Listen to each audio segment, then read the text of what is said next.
Selfish sister scheduled her baby shower. On my wedding day, expecting support, but karma struck as family chose my wedding over hers.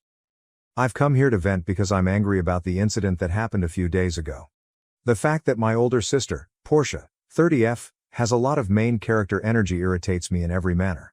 Since I've never been one to start arguments or drama, this has been the standard in both her and my lives, and I've usually never voiced my objections or said anything. But when she chose to throw her fourth child's baby shower on the same day as my wedding, it all came to a head.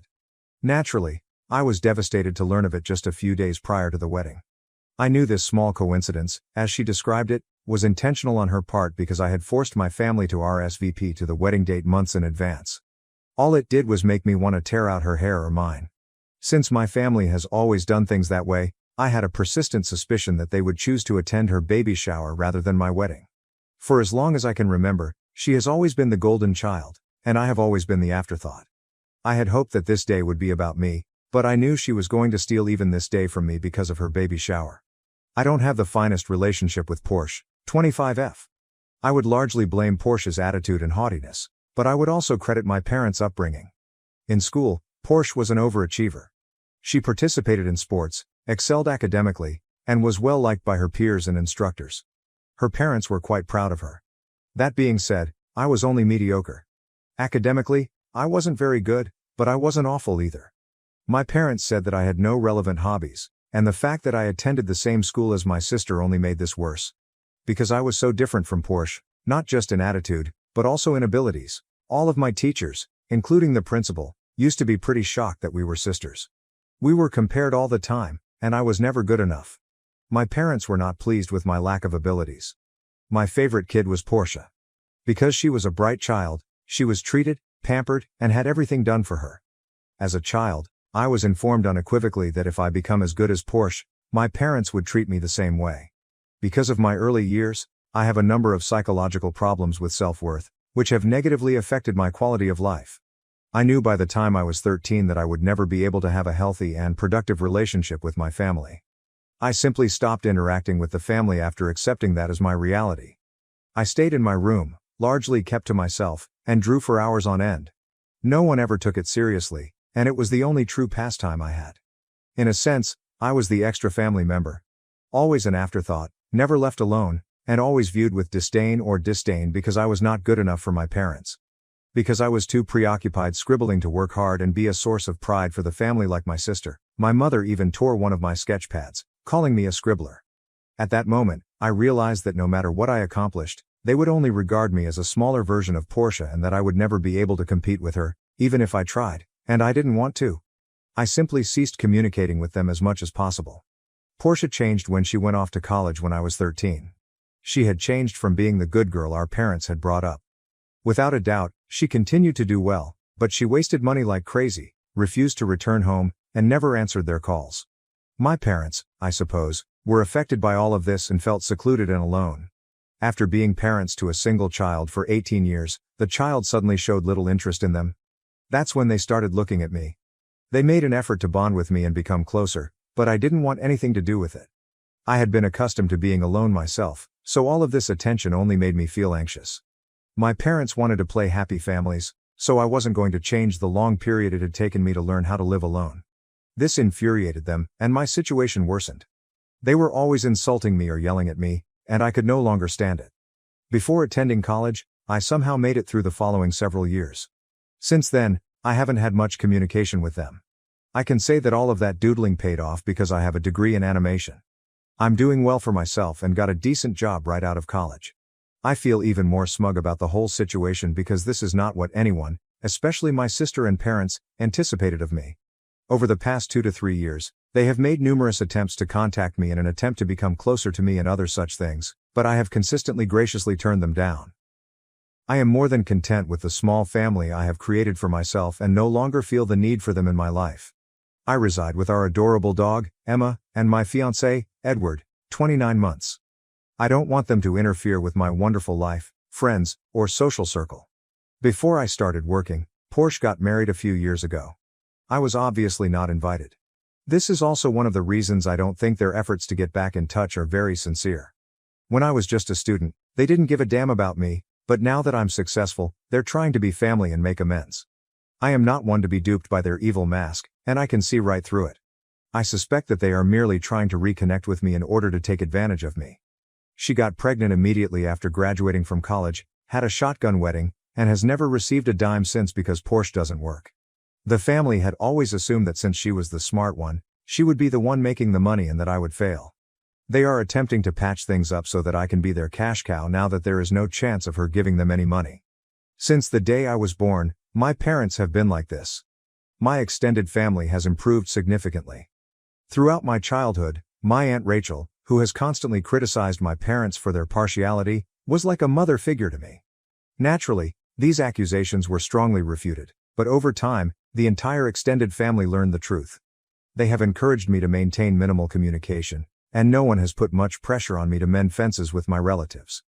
Up until around 3 months ago, my mother experienced a pretty significant health crisis. The diagnosis was difficult, and she spent weeks in the hospital. Since then, her quality of life has suffered greatly, and the doctors have stated that it will take a long time for her to get back to her previous state, if she ever does. My aunt claims that this served as a wake-up call for my mother. She cried for me, her baby, the whole time she was in the hospital. Since we had little to no communication for a few years, I wasn't informed about her health problems right away. However, a week after the incident, my aunt called to inform me that my mother was very ill and had come to the understanding that she had not treated me well.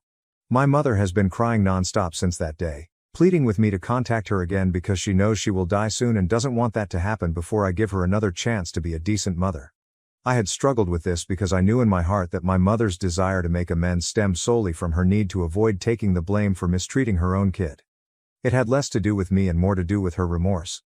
However, I was also aware that I would regret not speaking with her or at the very least getting in touch with her again. So, after giving it some serious thinking and receiving a lot of encouragement from my aunt and my fiancé, I made the decision to try it again and contact her. For us, it was emotional. She shed many tears and apologized profusely, but I simply told her to forget it and that I no longer wanted to discuss or interact with her about it. My father and I didn't speak for more than a few words since he wanted to be polite and is too proud to own his mistakes. During this brief reunion, Porsche was not present, and I later learned that this was at our mother's wish. During our conversation, Mom had strongly disputed Porsche's presence, and I've heard she was really upset about it, but she was unable to stop it. And now for the real thing. After the first few meetings, I must admit that I did not have much time for my mother because I was so busy with all of my wedding preparations. I could have, but I also wanted some leisure and was too stressed out from the heavy workload. Even after our alleged reconciliation, my parents were angry that I had not included them in the wedding planning process or assigned them any of the customary responsibilities that the bride's parents are expected to fulfill. Even though my mother was unhappy about the whole thing, she decided to ignore it, which is when I started to think that perhaps she was truly sorry. In contrast, my father was furious that he would not be the one to accompany me down the aisle. He even gave me a call to let me know that I was making him look like a bad father in front of everyone, so he was thinking of skipping the wedding. I informed him that nothing had returned to normal, particularly between us, even after everything had. He was also allowed to do anything he chose, which included not going, if he thought this was too offensive. That immediately silenced him, and he remained silent thereafter. I didn't communicate with her at all during this period regarding Porsche. She indicated that she would be attending, and I had just sent out the invitations. I reasoned that there was nothing else to discuss with her. But I was going to have a big surprise. My cousin Lena called me in a panic 2 weeks prior to my wedding. She told me that she was speaking with Porsche, and that Porsche had asked her to attend her baby shower in the same city, on the same day as my wedding, at a location she had reserved an hour away. It seems that she was phoning folks to the baby shower without really sending out invitations because she was afraid I might hear about it. Lena said that she was positive and that some other family members had already received the invitation when I asked her whether she was certain about it and if she might have been wrong. Additionally, she was allegedly making a big deal out of it, claiming that she wanted everyone to come because this was her and her husband's last child and that it mattered even more to her. I was incensed when I learned. I questioned her whether this was real over the phone right away. She claimed that she believed it was the greatest way to incorporate our enjoyment because she knew she wouldn't be able to bring the whole family together until after my wedding.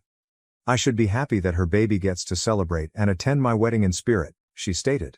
Since she did it on my wedding day, not even a day before or after, I told her that she was insane and a spiteful witch. I also reminded her that she should have inquired or notified me if she truly had good intentions. Just 2 days before my wedding, I was learning about it from someone else, which revealed to me what she was planning to do and how insane she was. She informed me that she was free to celebrate her baby whenever she pleased, that I had no right to call her names, and that I had no control over the date or what other people chose to do. She asserted that I had no authority to prevent guests from attending her baby's shower or traveling to my wedding if they so desired. I hate to confess it, but I had a full-blown mental breakdown and was completely at a loss for words. I simply couldn't handle the facts and was inconsolable. Even though he was angry, Edward, who was with me, knew just what to say. We made the decision that everyone we had invited would receive a note. We made an effort to appear as kind as we could, and the message said something like how we discovered that the dates had conflicted. Although we were pleased for Porsche, we were aware that some of our guests would have to choose between going to the baby shower and the wedding.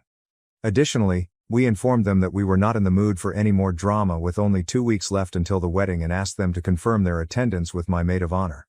The wedding is where I would see them.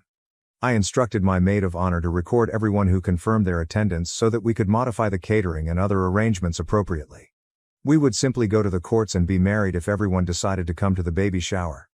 Although it may seem like an exaggeration, I was certain that most people would prefer to attend her baby shower over my wedding because I had been ignored my entire childhood. I'm happy I was shown to be mistaken. I asked Zara, my maid of honor, 2 days prior to my wedding, if anyone had confirmed what the current situation was.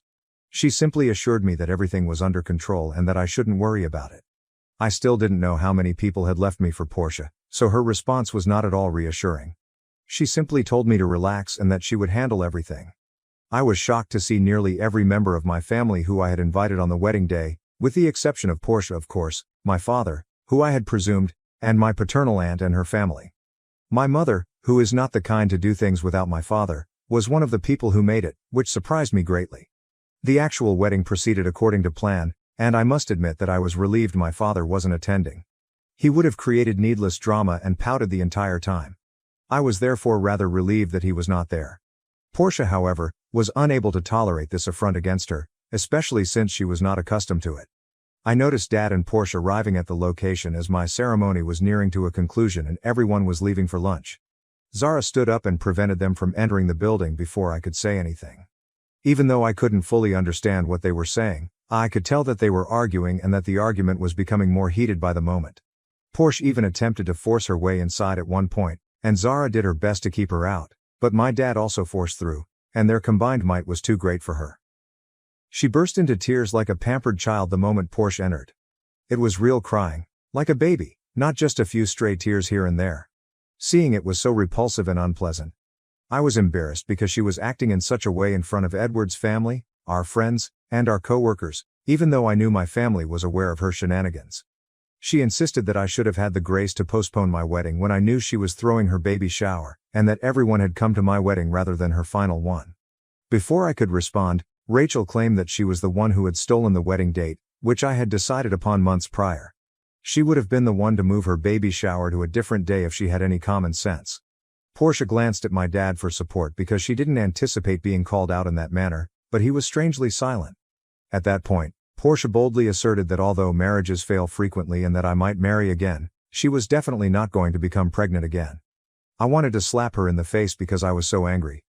At the time, I was shocked that she had the audacity to imply that my marriage might fail on my wedding day. By that point, I'd had enough and told her to leave the stadium immediately. I also informed her that she already had 3 children and that, given everything she has done since leaving college and spending all of Dad's money, there was no assurance she wouldn't continue to pop out. I interrupted her as she began to yell, telling her that she was a terrible person who only ever considered herself. I told her that I felt bad for her children since they had such a bad mother. She quickly stopped talking after that and began crying once more, but I couldn't stand it. She was physically hauled out of the venue by Zara and another friend of mine. She had destroyed my day, and by the time it was all over, I was crying and shivering. Nearly everyone ended their lunch early and left because of the uncomfortable environment. The thing that wounded me the most was that my mother never spoke up for me or informed me of Portia's plans during all of this time. Therefore, in my opinion, her reconciliation was a phony and an act because, even though she had the opportunity, she still failed to treat me fairly. Edward pulled me close and assured me that it wasn't my fault at all and that I would eventually hit my breaking point. I sobbed, hugged him, and apologized for spoiling the day after everyone had left. People have been contacting me for the past 5 days since our wedding, but I am not in the right frame of mind to reply. I know I will ultimately have to reply to all of the messages that are currently sitting in my inbox, but I don't want to do that right now. Tomorrow, we're heading out on our honeymoon, so I'm hoping I can get better and forget about whatever occurred. I can't let my disgusting sister spoil my honeymoon any more than she did my wedding, which I was unable to stop. Even after all these years, she still has no power to influence me in this way. Update 1.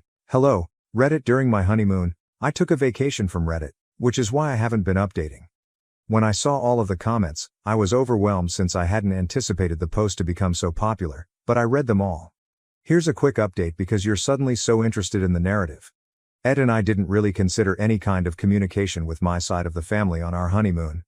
Despite my mother's repeated attempts to contact me, I just informed her that I will speak with her after returning from my honeymoon. Since then, she has called to apologize for not standing up for me at the wedding and to express her remorse, saying she wants to meet with me. She knew about the baby shower but chose not to tell me, so I explained that this was about more than simply the wedding. She said she hoped people would attend my wedding over the baby shower anyhow and didn't want me to be sad. I informed her that she had once again demonstrated her unreliability, particularly with regard to my sentiments and emotions, and that her presumptions did not justify what she had done to me. She apologized again, but I urged her to stop contacting me and that I needed some time apart from her.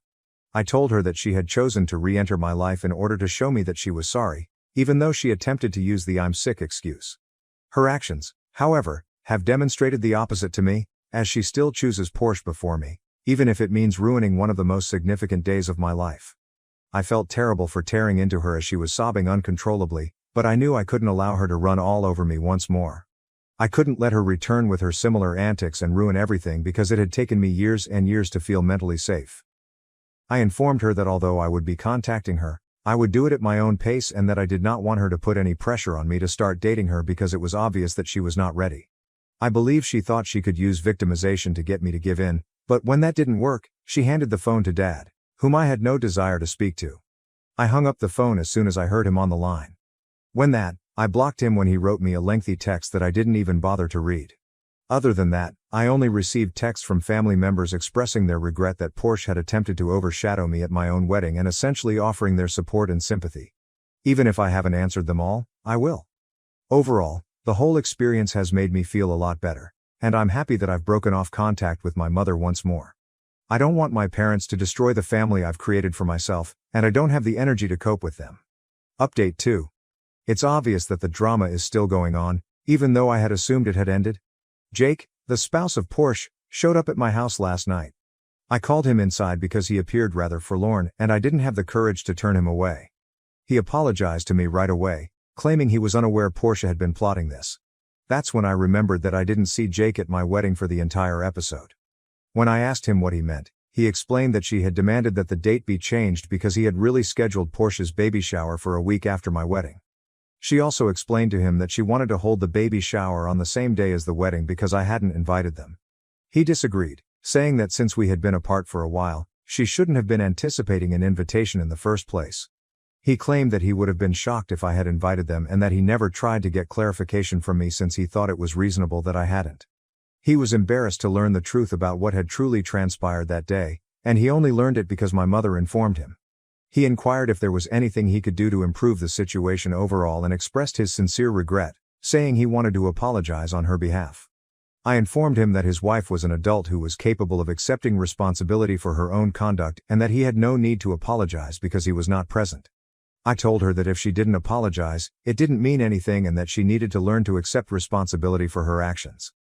I thanked him for getting in touch and assured him that I had nothing against him and that he seemed like a wonderful man. Although I think it was kind of him to visit and speak with us, his wife's actions still stand.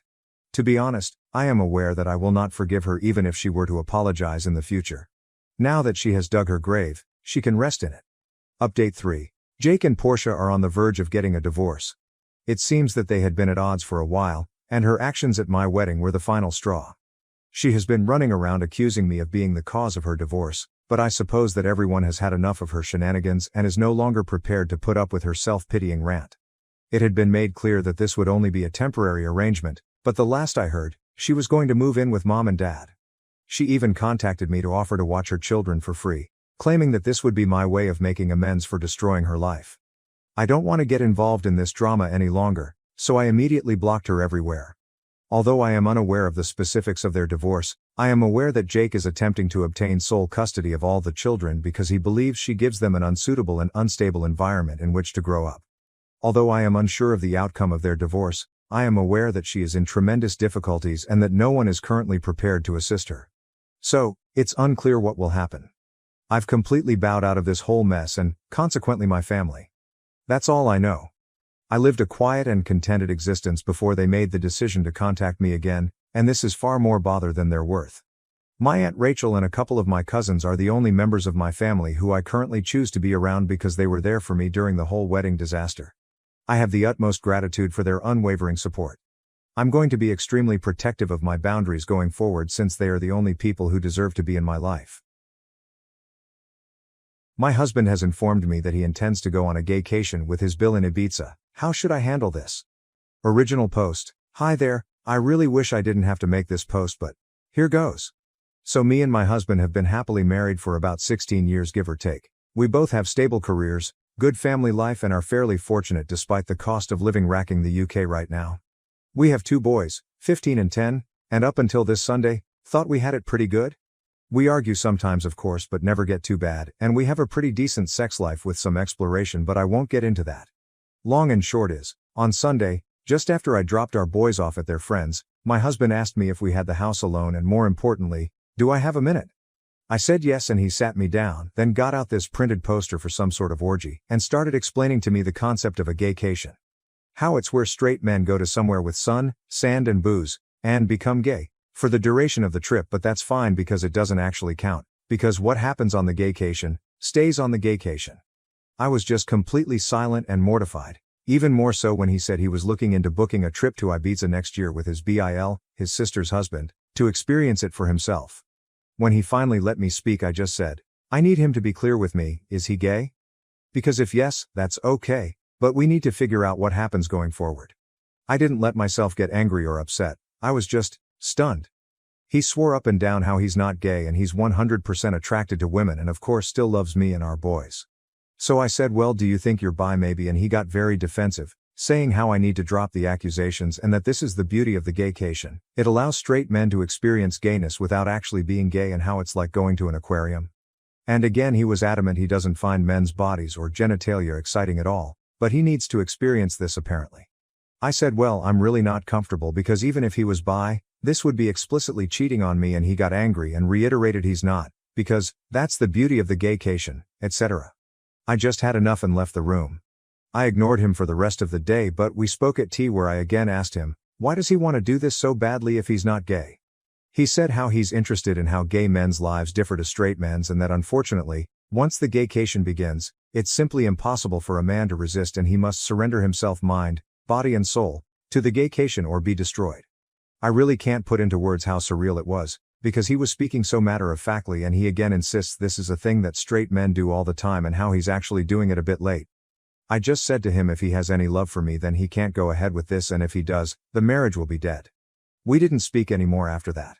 Since then he's mentioned no more of it, but somehow, and this is what scares me a lot too, that decision genuinely seems to be tearing him up. He didn't go into work on Monday, and only went in half a day yesterday, because he told them he just felt too ill and he just looks distraught every time I see him. I really don't think he's wholly gay though. I can absolutely believe he's bi, but I'd rather we talked about that in a healthy way rather than this incredibly weird denialism around going on a sex holiday to Ibiza. Has anyone known straight guys to do this and come back and just go back to being straight? Like, surely that can't be a thing that happens. I'm so out of my depth here and I just don't know how to even initiate the conversation.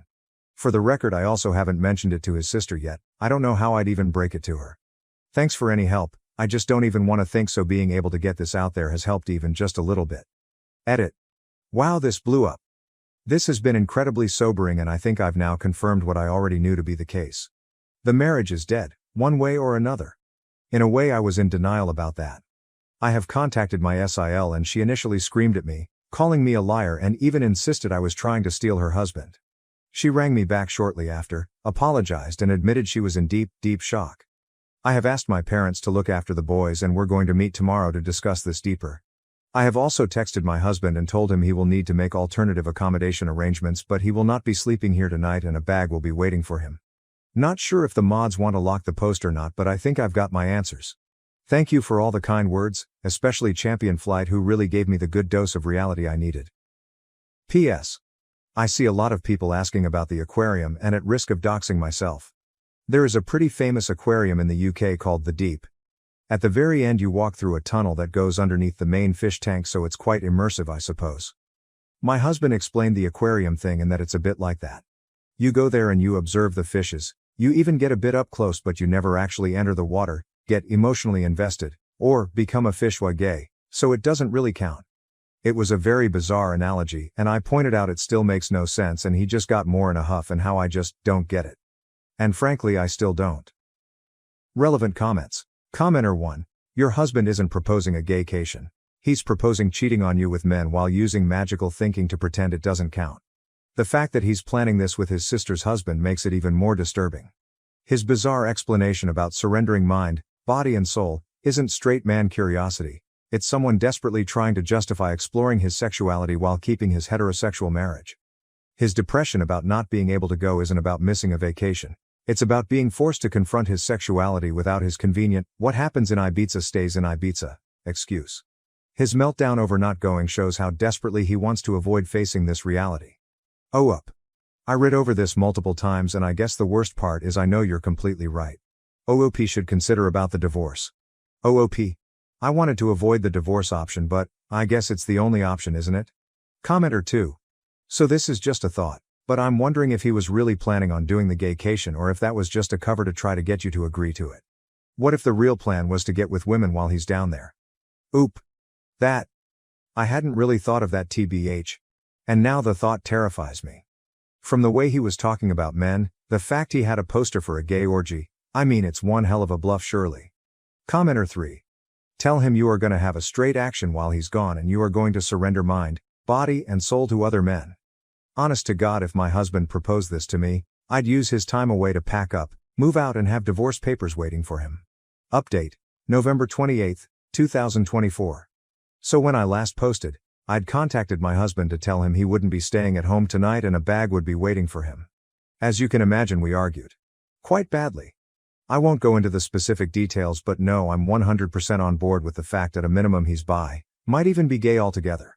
We've had arguments in the past, but I've genuinely never seen him have such a childish tantrum before, screaming about how I just don't understand the gaycation, absolutely despise that phrase now, and insinuating I'm actually homophobic because I refuse to allow him to participate in this cultural exchange with the gay community.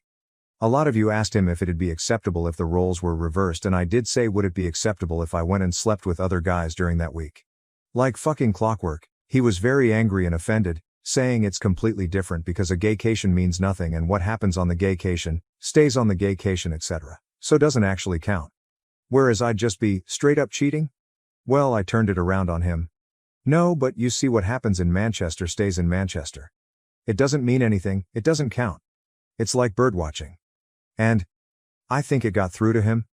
He went all quiet and then started crying, admitting the thought of me sleeping with another man is destroying his heart, but relationships need sacrifices, so agreed, while in tears, that when he goes on the gaycation, I'll get 1 week in Manchester to do whatever I want.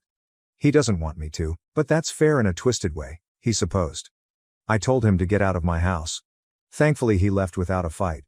I know it's incredibly petty, but I also drained the joint bank account, legal in the UK, so he couldn't try to use it against me. About an hour later, I got rang up by his mum, my MIL, who just screamed and screamed at me about being a cheating whore, how I was horrible, what about the kids, etc.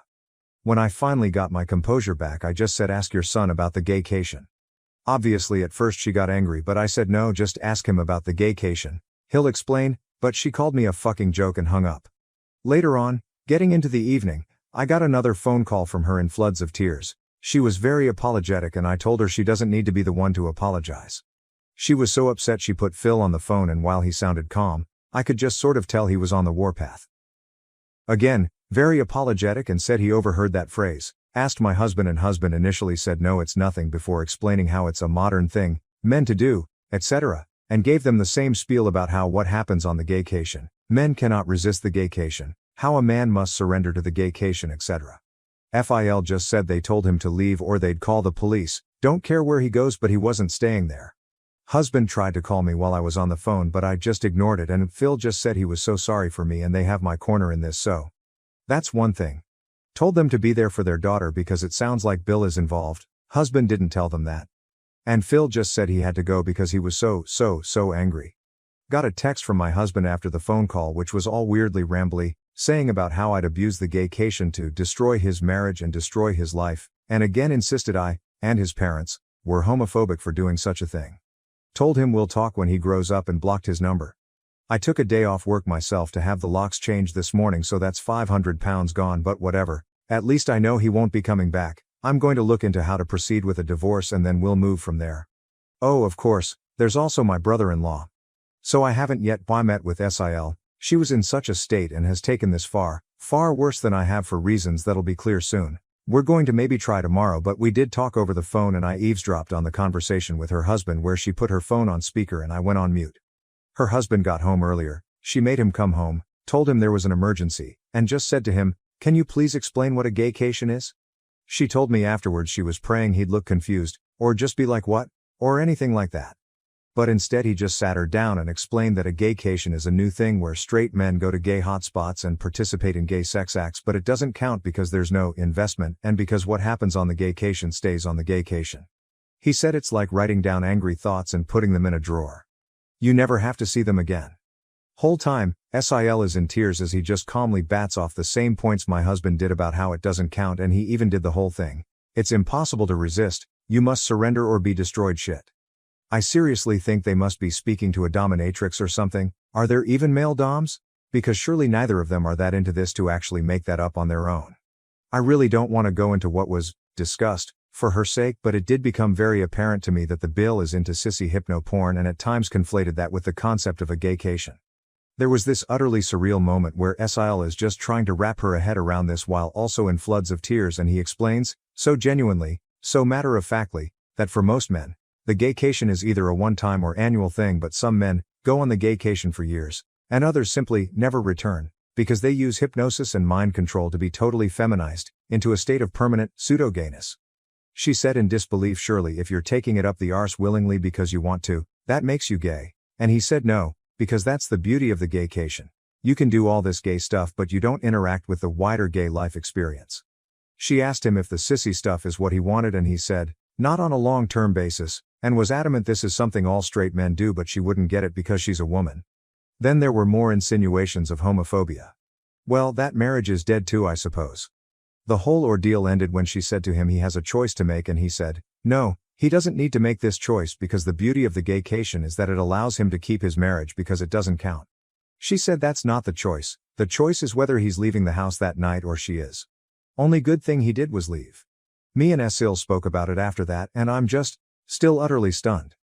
I understand she's gone to her parents for support.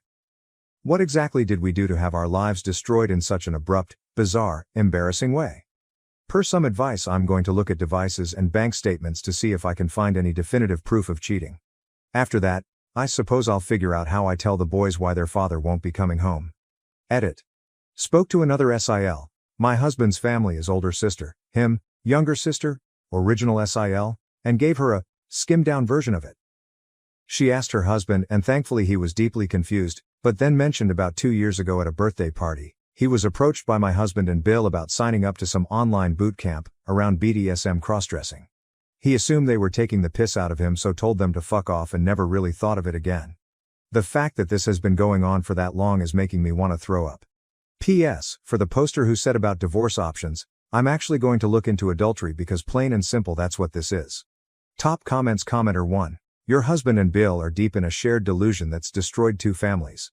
Their identical talking points about surrender and destruction prove this was coordinated. They're not just planning to cheat, they're already involved in some online community that's warped their thinking. The fact that they both instantly launched into the same script about gaycations shows this isn't spontaneous. You made the right call, draining the account and changing the locks. Their attempts to flip this into accusations of homophobia show how desperately they're trying to avoid responsibility. The identical language, the bizarre aquarium and bird-watching analogies, the talk of surrender or be destroyed. They're in some online echo chamber that's completely divorced from reality. When your husband agreed to let you have a Manchester week while crying, he revealed the whole lie. He knows exactly what this is, cheating. He just wants permission to do it while denying you the same. The talk about hypnosis and permanent feminization reveals just how far this goes. Get a lawyer, protect your assets, and document everything. This will get worse before it gets better. Focus on protecting yourself and your children, because they're too far gone in their shared fantasy to see the destruction they're causing. What a pathetic hill for two men to die on. They destroyed their marriages, traumatized their families, and alienated their parents. All while insisting none of it counts, because they made up special rules about it. They want to cheat without consequences, and they've found an online community that validates this fantasy. Am I the asshole for eating at a hospital cafeteria roughly once a week? My sister and family are telling me it's wrong. Original post. Okay, hear me out. I work just a few blocks away from a hospital, and get there pretty quickly by bicycle. Their cafeteria is quaint with good prices. So usually once a week or so, I'll go there for lunch. The food isn't what I would call amazing. But they have a nice variety from time to time. The staff even recognize me, and are always pleasant. They don't mind that I'm just there for lunch. And it's far quieter eating there than at any local restaurant. I'm on the spectrum, and don't like loud noises. So the quiet lunches in this place are a godsend for me some days. Recently my sister found out I've been eating at the hospital.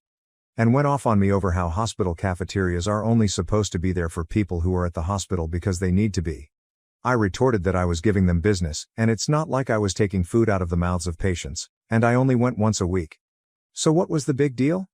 But she still insisted I was wrong. Then she got our parents involved, and they're siding with her. They are telling me I should only be eating at the hospital if I had an actual reason to be there. I told them they were all crazy, and it was just normal food that I was paying for. But now, because neither they or I are backing down, I'm torn. AITA for going to eat lunch in a hospital cafeteria once a week just because I work nearby. Edit. Thank you for all the comments. I will make this a hill to sit on if I have to now. I really apologize for the length of this post, but writing down all the details took way longer than I thought. And this situation was downright crazy. I never thought my sister would do something like this. Not too long ago I, 23 minutes, posted an RAITAH for advice because my parents and sister were angry at me for regularly eating in a hospital cafeteria because it's close to my work. I enjoy the peace and quiet there on the days I do show up to eat. But this situation escalated so radically that I can't believe something so dumb actually happened. My sister did the pettiest thing she's ever done to me. And for completely undeserved reasons too. When my sister found out I was eating at the hospital cafeteria, she went off on me over how that food is just for people who are at the hospital because they need to be. We ended up in a big argument about it in which I told her it wasn't like I was taking food from the mouths of patients. Then she went to our parents to get them on her side like always. And they immediately sided with her just like I thought they would. They backed her up on how the hospital cafeteria was not a place to go eating casually. And we had a big argument. They spent days hounding me and telling me I was wrong, and demanding I stop. So I went to Reddit. And here I learned that not only was I not doing anything wrong, but it's a very common thing for people to go eat at hospital cafeterias just because they like it. I hoped the situation would just fade away. But a few days later, my sister called me asking if I had stopped eating at the hospital. I said no. And then it started all over again. My parents then called me fuming and acting like I was supposed to stop going because they said so. I reminded them that I don't live under their roof anymore, and this is exactly the kind of reason why I moved out. They take my sister's side in almost everything. They huffed and puffed about it. This time the fight didn't stay at home though. Other relatives found out because my sister tried to broaden her support. She was so dead set on enforcing her will upon me, that she went looking for help from other relatives. But our parents were the only ones on her side. And my uncle personally admonished my parents and her over the phone for it once I told him what actually happened. He told them they were only siding with my sister because she's their favorite. And they're terrible parents for ever playing favorites to begin with. Then my cousin went to eat with me at that hospital cafeteria, and said he'd like to go there once a week too, as he also works nearby and bicycles everywhere. We've run into each other at lunch there once already since then. He was actually rather pleased to find out the food was made healthier than most other places. He's a bit of a picky eater. So this place is kinda like his new lunch hangout. And my sister got even angrier after finding out there were other people in the family eating at the hospital now too. Once outed, my parents backed down due to embarrassment. They apologized to me, and gave me some malarkey that they honestly thought eating at a hospital was weird, and that they felt like they just needed to defend my sister. I told them they'd been placating my sister for so long, that it's all they do whenever she starts something with anyone. She's been treating me like a condescending control freak and a bully since we were teenagers, even though I'm older. And they just kept enabling that. But I won't put up with it anymore. My parents ended up conceding and apologized. Then they made my sister apologize to me too. And I could tell she hated every second of it because she tried to speak through her teeth at first. Later on, my parents invited me to dinner as another form of apology. But it felt more like a show to look good to the rest of the family, because they told everyone about it before it even happened. The dinner was great, I can't deny it. My parents had cooked a turkey. Arguably one of my favorite things to eat. I love the drumsticks slathered with gravy. Yeah, I'm kinda a pig when I eat them. But I can't help it. My sister always thought it hilarious. And was one of the few things I didn't mind her laughing about. So I thought nothing of why she was so giggly at dinner. Later after the family dinner, I noticed that my bike was missing. I'd parked it in the backyard out of sight. But it was just gone. I freaked out because it's my only mode of transportation. My parents panicked a bit with me. But my sister seemed just the opposite. She actually looked happy and was still giggling. I immediately suspected her, and she played innocent. She even gave the "I can't believe you'd think I'd do something like that" line. I already knew she's extremely petty. But this was a whole new level of it for her. So I said that I was gonna go over to the neighbor because I know they have cameras, and they'd have seen what happened. And then I'd call the cops. My sister suddenly looked panicked, and I got mad and said I knew it was her. And demanded my bike back. She started crying and saying she didn't do anything. And our parents were immediately taking her side while scolding me for daring to accuse her. So I had enough and said I was going to the neighbors to ask to check their cameras, and then I'd be calling the police. My sister finally fessed up and called me to come back. The looks on our parents' faces after they'd just defended her were priceless. My sister said she was just so angry at me for having made her apologize for something she still believed she was right about. So she planned to have a couple of her friends come and grab my bike during dinner. She said her friends were in a minivan with it just down the street. She then started saying that I couldn't call the police on her anyway, because I'm her big brother. Our parents backed that up too. But I pulled out my phone and started marching outside again. They ran after me with my sister begging and crying for me to stop. I called her a brat. And then I told my parents I couldn't believe they were still defending her when she was acting this way. Our parents finally hit their enabling limit with her and told her to make her friends bring my bike back immediately. She got on her phone while sniffling and called her friends up. But then she suddenly ran into her room to talk to them. I couldn't hear a thing she said through the door because it was all in whispers. And our parents looked very worried too. My sister would never have willingly admitted she had my bike stolen. She just kept sobbing that it was only a prank over and over again. And she also kept using the excuse that it's just a cheap bike anyway. I bought it used some months ago for $50. But it's in great shape, and it's my main mode of transportation. My sister kept looking at our parents to back her up. And that time they just couldn't. So she just slumped down in a chair hugging her knees and waiting with the rest of us. My sister looked increasingly freaked out the longer her friends took to bring my bike back, and was repeatedly texting them. Even though my sister said her friends were just down the street, it took them roughly an hour to bring my bike back. They finally pulled up in the minivan with my bike shoved in the back. And it was completely soaked and all muddy. Like it had just been pulled out of a wet, muddy ditch. The bike is a 70C, so it's too tall for either of them to ride. So they just drove right up and stole the bike by dragging it into the van as fast as they could before taking off. I say they stole it because I was almost certain the moment my sister had told them to dispose of my bike. Had I not pointed out the neighbors have cameras, I may not have gotten it back. When her friends did finally arrive, their legs were all muddy and wet nearly up to their knees. They both begged me not to report them to the police for taking the bike. I asked while recording them to tell me the truth, and pointed out the neighbors have cameras. Did my sister want them to get rid of my bike? They broke down and said yes, my sister wanted them to take the bike and dump it in a pond a few miles away. And they had to go back and get it when they realized they were caught. My bike had been nearly completely submerged in muddy water.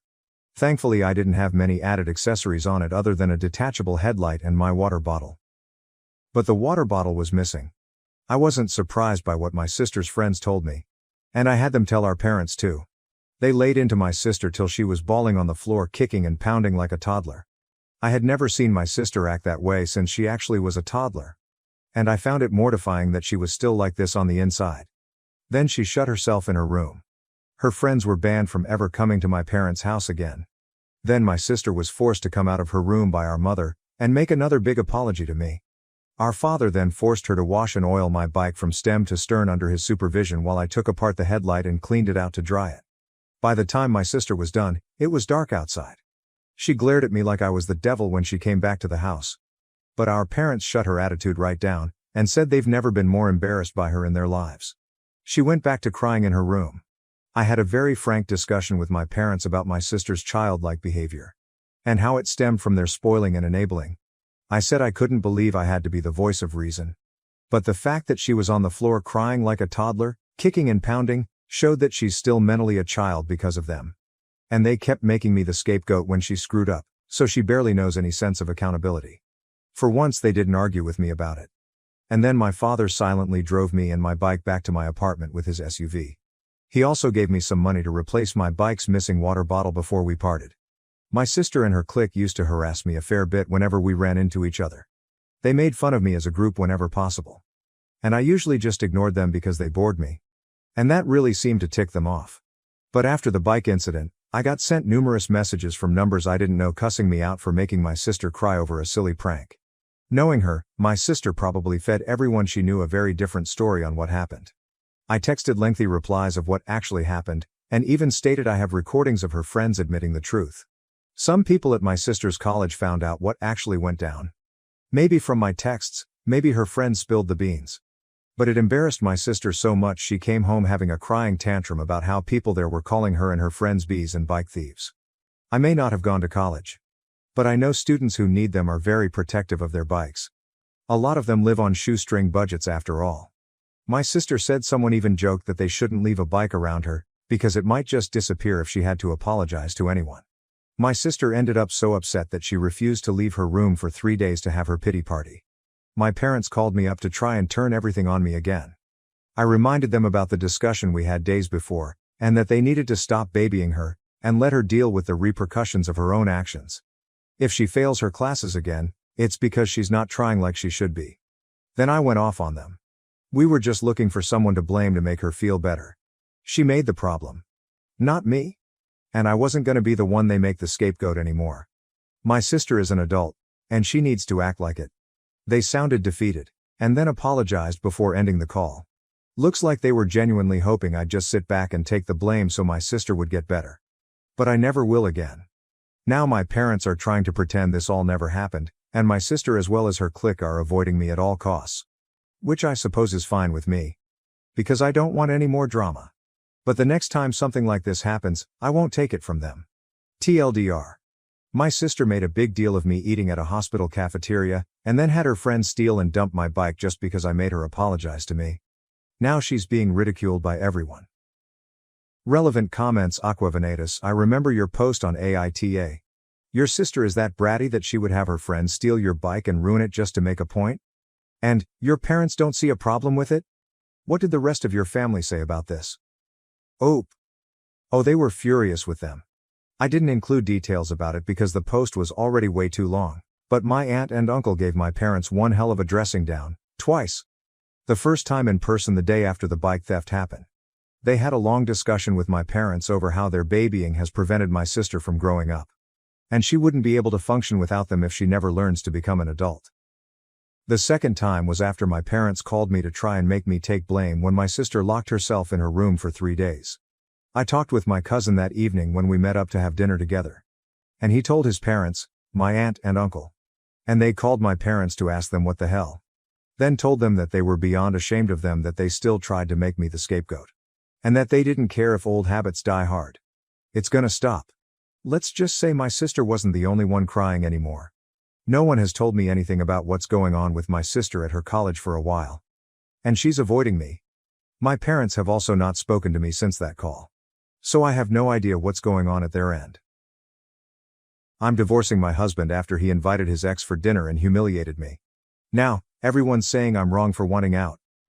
We have a 4-year-old boy together, and Tom and I have been married for 5 years. He was an undergraduate and I was completing my master's degree when we first met in graduate school. I quit my job after getting married, but I had to go back to work when our baby was 6 months old since Tom's salary wasn't enough to support the 3 of us.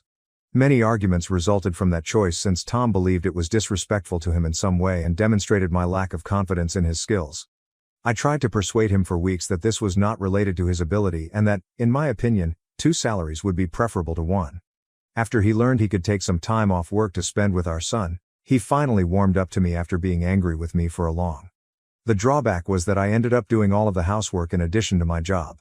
Tom says his job is more physically demanding than mine because he works as a personal trainer at a nearby gym. He believes that since I work from a desk, I should take care of the majority of the housework.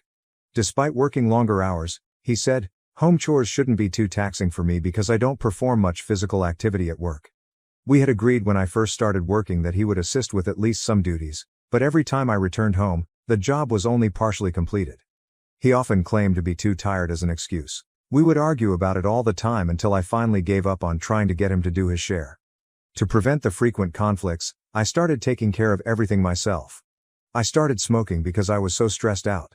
Tom also made fun of me for this, claiming that I was merely attempting to flaunt my level of stress.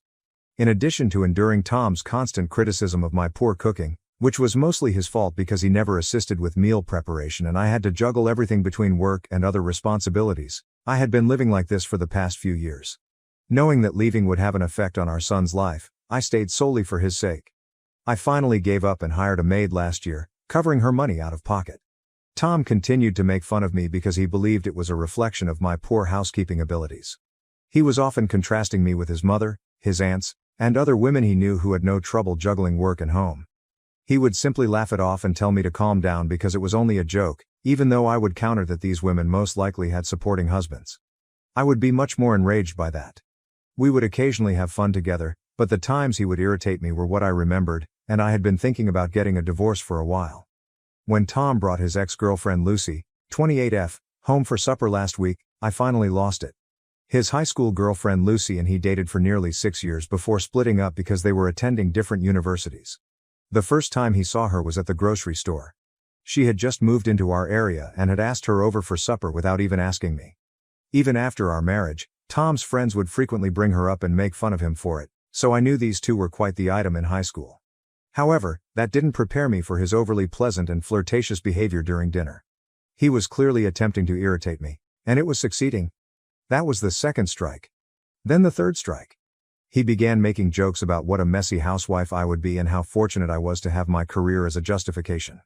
Otherwise, he wouldn't be able to explain to any of my guests why I'm such a bad cook. Because Lucy is a stay-at-home mother of 2 girls, he continued making jokes about how much better she was at everything than I was. He joked that I would never be caught doing anything like that after telling me that Lucy was actually at the grocery store purchasing ingredients for a French dish she intended to prepare for her husband. It made them both laugh a lot. He also mentioned my smoking, claiming that I was only trying to flaunt my stress levels, much like Lucy, who was flawless at everything. I was fighting back tears by that point, but I chose to smile through it all because I didn't want Lucy to get the pleasure of seeing me cry. I decided to leave after serving them ice cream for dessert because it was an embarrassing experience. I waited until Tom went to bed that evening. This wasn't odd because I typically clean the dishes at night and don't go to bed until he's sleeping. I packed some clothes and other essentials for our son and myself, booked a cab, and went to my parents' place as soon as he started snoring. By the time I arrived, it was almost midnight. I started crying as soon as my mother opened the door and I attempted to explain. My youngster, who was irritable and perplexed, started crying as a result. Since I wasn't sure whether Tom could take good care of him while I was away and I didn't want to leave him to find out, I had to bring him along. Without asking, my parents took us in, and when they put my son to bed, I was at last able to collect myself and tell them everything.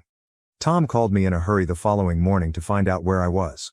The worry in his voice vanished and he burst out laughing when I told him the truth and announced that I was going to file for divorce. He advised me to just come home and stop the turmoil. I became so enraged by that I began ranting at him, accusing him of being a misogynistic, lazy, selfish, and inept man.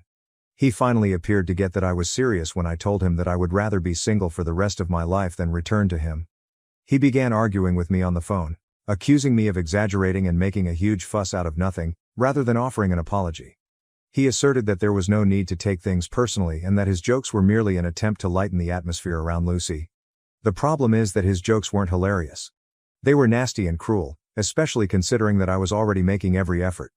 Every day he simply continued to test my limits. He began acting like the victim when he realized that this was more than just a joke, saying that I had been plotting my departure for some time and that this was the final straw. Currently, all of our friends are texting me to tell me that I should prioritize our family over myself and not allow a few dumb jokes to ruin our marriage. Everyone keeps saying that I shouldn't ruin a home over some jokes, even though I've attempted to explain that there are a lot of things they don't know. Some people seem to feel more at ease when I posted an explanation of all I had previously discussed. Tom also noticed it and remarked that I should have notified him if these were my issues, and he would have taken care of it. I've been telling him these things for years, but it hasn't changed, so it's absurd. I just finished, and it felt like I was speaking to a wall. But following that post, he began to insist that he only needed one final shot to make it work and that he would change and get better. He convinced some of our acquaintances to try to convince me to stay by telling me that he would undoubtedly improve and make a fantastic spouse. However, it irritates me that he continually bringing up our pals. He seems to be using a deceptive and immature strategy, peer pressure, to try to talk me out of pursuing a divorce. Over the past few years, I've given him numerous opportunities to get better, but he's never done so I don't think he's capable of changing anymore. Even if I stayed right now, I'm confident that he would attempt to make a sincere effort for a few months before reverting to his previous conduct. I'm tired of being a single mother even though I have a spouse, and I'm not getting any younger. He's hardly the ideal role model for our son, aside from anything else. I most certainly do not want my son to grow up in a home where Tom's kind of behavior is accepted. For the sake of my son, I stayed with him for a very long time, and now I'm leaving him for the same reason. I filed for divorce 2 days ago, and he was served today. He is upset primarily because he never wanted a divorce in the first place, and because I have asked to keep the house where we lived and filed for full custody of our son, or sell it and divide the proceeds 60-40, with me receiving the larger portion. Since both of our parents gave us the house as a wedding present, I believe it is only just that I keep it or that we divide the proceeds from its sale. Because of all the labor and effort I've put in over the past few years, working full-time, raising my son, and handling all home chores without his assistance, I feel that I should be given the greater part. I believe the petition is quite reasonable because I'm not even asking for alimony. Even though I want a divorce, Tom claims I'm being unfair and that I shouldn't have asked for full custody because our son is equally his and mine. Which is reasonable, but I don't believe he's capable of being a father. He may still visit and see his son whenever he wants to. I haven't attempted to take away his visiting privileges. He simply does not have him on a full-time basis. After I was served, he called and said I was being crazy and that this was a terrible overreaction. He claimed that since I was requesting full custody in the house, he already didn't agree with the divorce and had good reason to think I was being irrational. It was really embarrassing when he broke down in tears on the other end when I stated that I had thought a lot about it and that it hadn't been easy for me either. It's very clear from everything I've written that Tom isn't a particularly emotional person, so his breakdown is a huge issue. He was crying and told me, very dramatically, that he had taken everything for granted because he never thought he could bear to lose me one day. He pleaded with me to give him one final opportunity to demonstrate his ability to be a wonderful father and husband. I had to let him know that my decision was definite and that he had come to the realization a bit too late, even though it was really difficult for me to do so. I couldn't simply return to the life. It was strange and uncomfortable for me to have to stay on the phone and try to comfort him for the following several minutes as he began to cry even more. He eventually stopped sobbing and declared that if our son suffered as a result, he would never be able to forgive either himself or me. We might renegotiate the terms of his custody in a few years when he's a little older, so I reassured him that this was only a temporary arrangement. I informed him that although this would be difficult for us both, we needed to strive to be strong for our son's sake and make the most of our circumstances. However, he quickly ended the call, and for the next few hours, I didn't hear from anyone. But all of a sudden, our pals have been contacting me once more, telling me that what I'm doing is fundamentally wrong and that I should think twice before acting.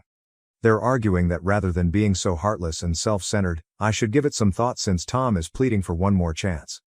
It was only a handful at first, but now it's almost everyone we know, and I'm beginning to seriously think about changing my mind because I might be the bad guy here. I have no idea anymore. Since my husband doesn't assist me, am I the jerk for requesting a divorce and full custody of our son? Hello, following a very hectic week, I'm back with an update. My lawyer and I have been getting ready for the talks. For the divorce settlement and custody dispute, Tom and I will first meet with the mediator appointed by the court. The actual divorce process doesn't worry me too much, but I'm quite anxious about the custody dispute. Everyone keeps saying that my desire for full custody is absurd, but they don't see the big picture. Our son spends more time with me and always has, so I know he favors me. We all know that's not how kids operate, but Tom has always attempted to build a relationship with our son just on his terms.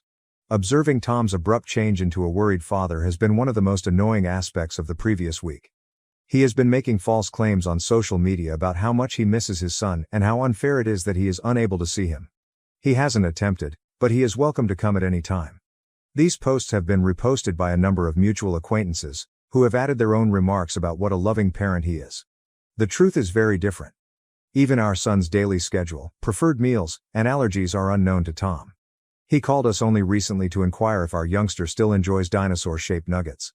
Due to his current space-themed food obsession, our son hasn't had those in more than a year. These minor details cast doubt on his capacity to serve as a main caregiver. Given that I have been actively involved in our son's life while Tom has only occasionally done so, my lawyer believes we have a solid case. Everything from the doctor's visits I've taken our son to, the parent-teacher conferences Tom has missed, and the daily schedule I've kept up while working a full-time job are all being documented. The financial side of things is a complete disaster. Some preliminary documents were sent over by Tom's lawyer, who is disputing my request for the house. They contend that it ought to be divided equally because it was a wedding present from both families. Conveniently, they fail to mention that I have been responsible for all of the upkeep, fixes, and upgrades throughout the years. The incessant barrage of messages from people who hardly understand our predicament is what's truly getting to me. Even some of Tom's gym patrons have contacted me to express their sadness and to tell me what a wonderful man he has always been. They seem to be living in a different universe where having a charming personality at work inevitably translates into being a good spouse and father. My mother-in-law's response has been the most unexpected development. She genuinely phoned me to let me know that she understood my decision, in contrast to the majority of our friends who have sided with Tom. She disclosed that during the early years of their marriage, she and Tom's father experienced similar problems, but she decided to stay and try to resolve them. I could tell how that worked out for her just by the resignation in her voice as she stated those words. All of this has been made possible by the tremendous support of my own parents. When I need to meet with lawyers or take care of paperwork, my mom has been watching our son while my dad helps me manage my financial documents. I've come to appreciate how alone and unsupported I felt in my marriage thanks to their assistance. To be honest, there have been occasions when the tension has been too much to handle. For the first time since I moved out, I found myself reaching for a cigarette last night, but I restrained myself. I came to the realization that my smoking was not a necessity, but rather a result of my marital dissatisfaction. You get clarity in these moments, which is odd. Late at night, Tom has begun texting me lengthy texts that range from tearful pleas to irate accusations. He mentioned in his most recent message that he has been learning how to properly do washing and cooking by viewing tutorials. If it weren't so depressing, it would almost be humorous. At the age of 28, he is only now choosing to develop these fundamental life skills. Screenshots of Tom's private social media posts, in which he offers his perspective, have been sent by several mutual acquaintances. He presents himself as a loving spouse who was taken by surprise by a wife who had never expressed her displeasure. People are accusing me of being cold-hearted and speculating that I may be experiencing a midlife crisis in the comments section. That one made me laugh. It seems like I'm already experiencing a midlife crisis at the age of 35. My lawyer told me not to react to any of these provocations, but to record everything. She claims that when he engages in this type of deceptive behavior in public, it actually helps our cause. It's difficult to avoid feeling under attack from all sides, though. Observing how much more at ease our son has been since we relocated to my parents' place is the one thing that keeps me grounded. He appears to be happier overall and is eating and sleeping better. Naturally, he still inquires about his father, but he isn't as worried about it as he was when we all shared a home and things were tense. Next week is the date of my first mediation session.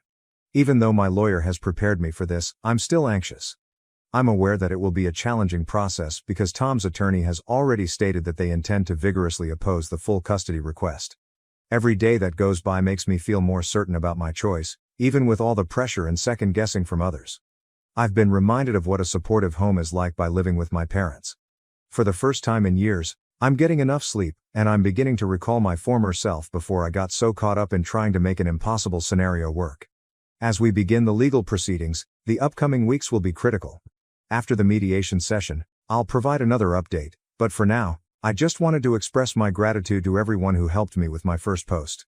When I was most doubting myself, your remarks kept me going. Update 2. Tom paid us a visit at my parents' house today. Since my last update, which was a week and a half ago, I must admit that I was terrified of this encounter. This was most likely our final informal meeting before the actual legal process starts, as we have our mediation session in a few days. Given all of his recent passionate text messages, I anticipated this visit to be contentious. But today's events fundamentally altered my viewpoint on a number of issues. Tom was standing there when I answered the door, looking more put together than I had seen him in a long time. In addition to bringing a small gift bag for our son, he was dressed appropriately in a button-down shirt rather than his typical gym clothing. His manner truly caught my attention. None of the defensiveness or animosity I had been bracing myself for was present. Even when we were married, he seldom ever engaged in small chat with my parents. He talked to my dad about some local sports and inquired about my mom's garden. Yes, it was embarrassing, yet oddly polite. This unexpectedly normal conversation lasted for approximately 15 minutes before he asked to see our son. It took me a bit to answer because the way he asked, not demanded, but asked, was already so different from how he usually behaves. When we entered the living room, our son was playing. His whole face brightened when he spotted Tom. "Daddy!" he yelled, dropping his toys and sprinting directly into Tom's embrace. I saw their contact from the doorway. When I brought up our son's new space passion in the custody documents, Tom brought a new puzzle, one with spaceships, demonstrating that he had genuinely listened. Tom led our kid to take the lead in assembling it, something he had never done before, and they sat on the floor together. Typically, he attempted to regulate the activities and became irate when our son did not precisely follow his directions. Hearing Tom inquire about our son's day, his daycare pals, and his favorite aspects of living at Grandma and Grandpa's place truly got to me. He truly listened to our son's meandering responses about the treehouse in the backyard and the neighbor's cat. I had never witnessed him interact with our son in this way in all the years we had been married. At one occasion, our son began to tell Tom about how I prepare rocket-shaped sandwiches for him. Previously, Tom would have made a snarky remark about my culinary abilities, but now he wanted our kid to show him how. Our son took his father's instruction on how to properly assemble a rocket sandwich extremely seriously, and they spent the next 20 minutes in the kitchen. Our son's question about when he may see his father again was the true turning point. I was struck by the hopeful expression on both of their cheeks. Tom didn't try to control the situation or make demands right away. He simply stared at me while he awaited my answer. When it was time for Tom to leave after they had finished playing, our son gave him a big embrace and invited him to return the next day. Tom gave me a curious look, and before I had given it much thought, I found myself nodding. Before Tom went, we had a little conversation at the door. He admitted that he had been a terrible father thus far, without displaying his customary defensiveness. He acknowledged that he realized how much he had missed by not being more involved after witnessing our son's growth and transformation in only these few weeks. Even though he couldn't be a better husband, he assured me he was willing to learn everything he could to become a better father. He said he had been attending parenting classes 3 times a week and had hired a nanny to teach him how to properly care for children. Not to gloat, but to show me that he was serious about this, he displayed the diplomas on his phone. He didn't make any lofty claims about changing or try to get me to return. He simply asked me to reevaluate the complete custody agreement instead. He proposed that we arrange a timetable that would allow him to demonstrate his ability to be a responsible parent without interfering with our son's daily routine. I phoned my lawyer after he departed. The following paragraph is logically separated and punctuated. I informed her that I would be willing to talk about a joint custody agreement and that I no longer wanted to pursue full custody. She brought up all of the records we had collected demonstrating Tom's prior lack of involvement, but I told her that even if he hadn't been a good husband, I needed to give him an opportunity to improve as a father. Our son's expression of unadulterated happiness today made me realize that, even though it's the proper thing to terminate my marriage, I don't have the authority to break off my son's relationship with his father, especially now that Tom is finally demonstrating that he wants to be the father our son deserves. Update 3. Surprisingly, the divorce talks are proceeding considerably more amicably than I had anticipated. Tom and his attorney have been extremely helpful, which I believe is his way of expressing regret for his previous actions. Our son's custody arrangements are still being worked out verbally and informally, but we're thinking that he should spend half of the month at his dad's house and the other half at mine. Actually, we're doing just that at the moment. In a few days, my son will move in with his father. This arrangement first made me nervous, but Tom has really come through for me. To his great relief, he has begged his mother for assistance. She has been more supportive than some of my closest friends, even when our marriage ended. She still gives me a call every day to see how I'm doing and sends me photos of the bedroom she's helping Tom furnish for our boy. Additionally, the house matter has been settled more readily than I had thought. In recognition of the extra effort I had put in over the years, Tom agreed to sell it and divide the revenues 55 to 45 in my favor. This solution was actually proposed by his attorney, demonstrating their sincere desire to be fair. In addition, Tom has taken a co-parenting course, which was suggested by the mediator but not necessary. Through our new co-parenting app, which allows us to manage appointments, calendars, and our son's activities without having to speak to each other directly, he has been updating me on his progress. The way Tom manages our son's space period has been the most unexpected development. His apartment's spare room has been converted into a miniature planetarium, complete with ceiling-mounted glow-in-the-dark stars. In order to maintain continuity between houses, he asked me for our son's nighttime ritual, which he has been practicing with his mother. Since neither of us believes that a 2-week period without seeing either parent is healthy for our son, I continue to see him every few days while Tom is away. We've arranged for Wednesday supper with whoever doesn't have him that week and alternating weekends. Instead of rehashing our marital problems, the mediation sessions have been fruitful since they have focused on realistic co-parenting techniques. Regarding managing school schedules, healthcare decisions, and holiday plans, Tom has been actively engaging, taking notes, and posing pertinent questions. No more conflict on social media or late-night texts. We've set clear contact boundaries. Our lawyers or the co-parenting app handle everything. In a last update, Tom willingly removed all of his earlier posts regarding our predicament and said that we are resolving the matter in private for the sake of our son. Through all of this, his mother has been an unanticipated blessing. In addition to teaching Tom how to be a parent, she also acts as a mediator between us when tensions arise. She set up a meeting with both sets of grandparents last week so we could have a reasonable conversation about our disagreements over preschool alternatives. In the end, we came up with a solution that satisfied everyone. Our son appears to be adjusting to the new situation rather nicely. Although we're attempting to keep things somewhat consistent by bringing his favorite stuffed animals with him when he moves between homes, he is thrilled to have 2 rooms and 2 sets of toys. Without showing any signs of concern, he stopped asking when we were returning home and instead talked about mommy's and daddy's houses. Our lawyers are taking care of the financial matters expertly. With explicit instructions on how much each of us will pay and how the funds may be utilized, we are creating a joint account especially for our son's costs. Tom proposed this on his own because he wanted to make sure that our financial obligations as co-parents were transparent. We have a thorough parenting plan that addresses everything from medical choices to education. Even instructions on how to manage future relationships have been included, such as meeting any possible new partners before presenting them to our kid. I am aware that there are still obstacles in our way. This is only the start of our co-parenting adventure, and there will surely be setbacks. However, for the first time since it all started, I have genuine hope that we will be able to prioritize our son's needs and cooperate as parents, even if we are unable to cooperate as spouses. The most important thing is that my son is happier than I have seen him in months. Both Tom and I now realize that letting go of the previous hurts is less essential than becoming good co-parents. I'm glad we were able to come to an agreement that prioritizes our son's welfare while still enabling us to have deep connections with him. I appreciate all of your help and guidance during this trip.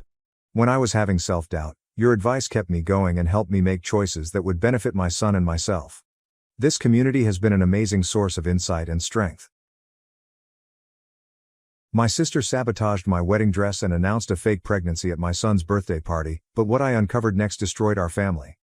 I am 35 years old, the youngest of 3 sisters, and here is the tale of how, at my son's first birthday celebration, decades of family strife finally erupted.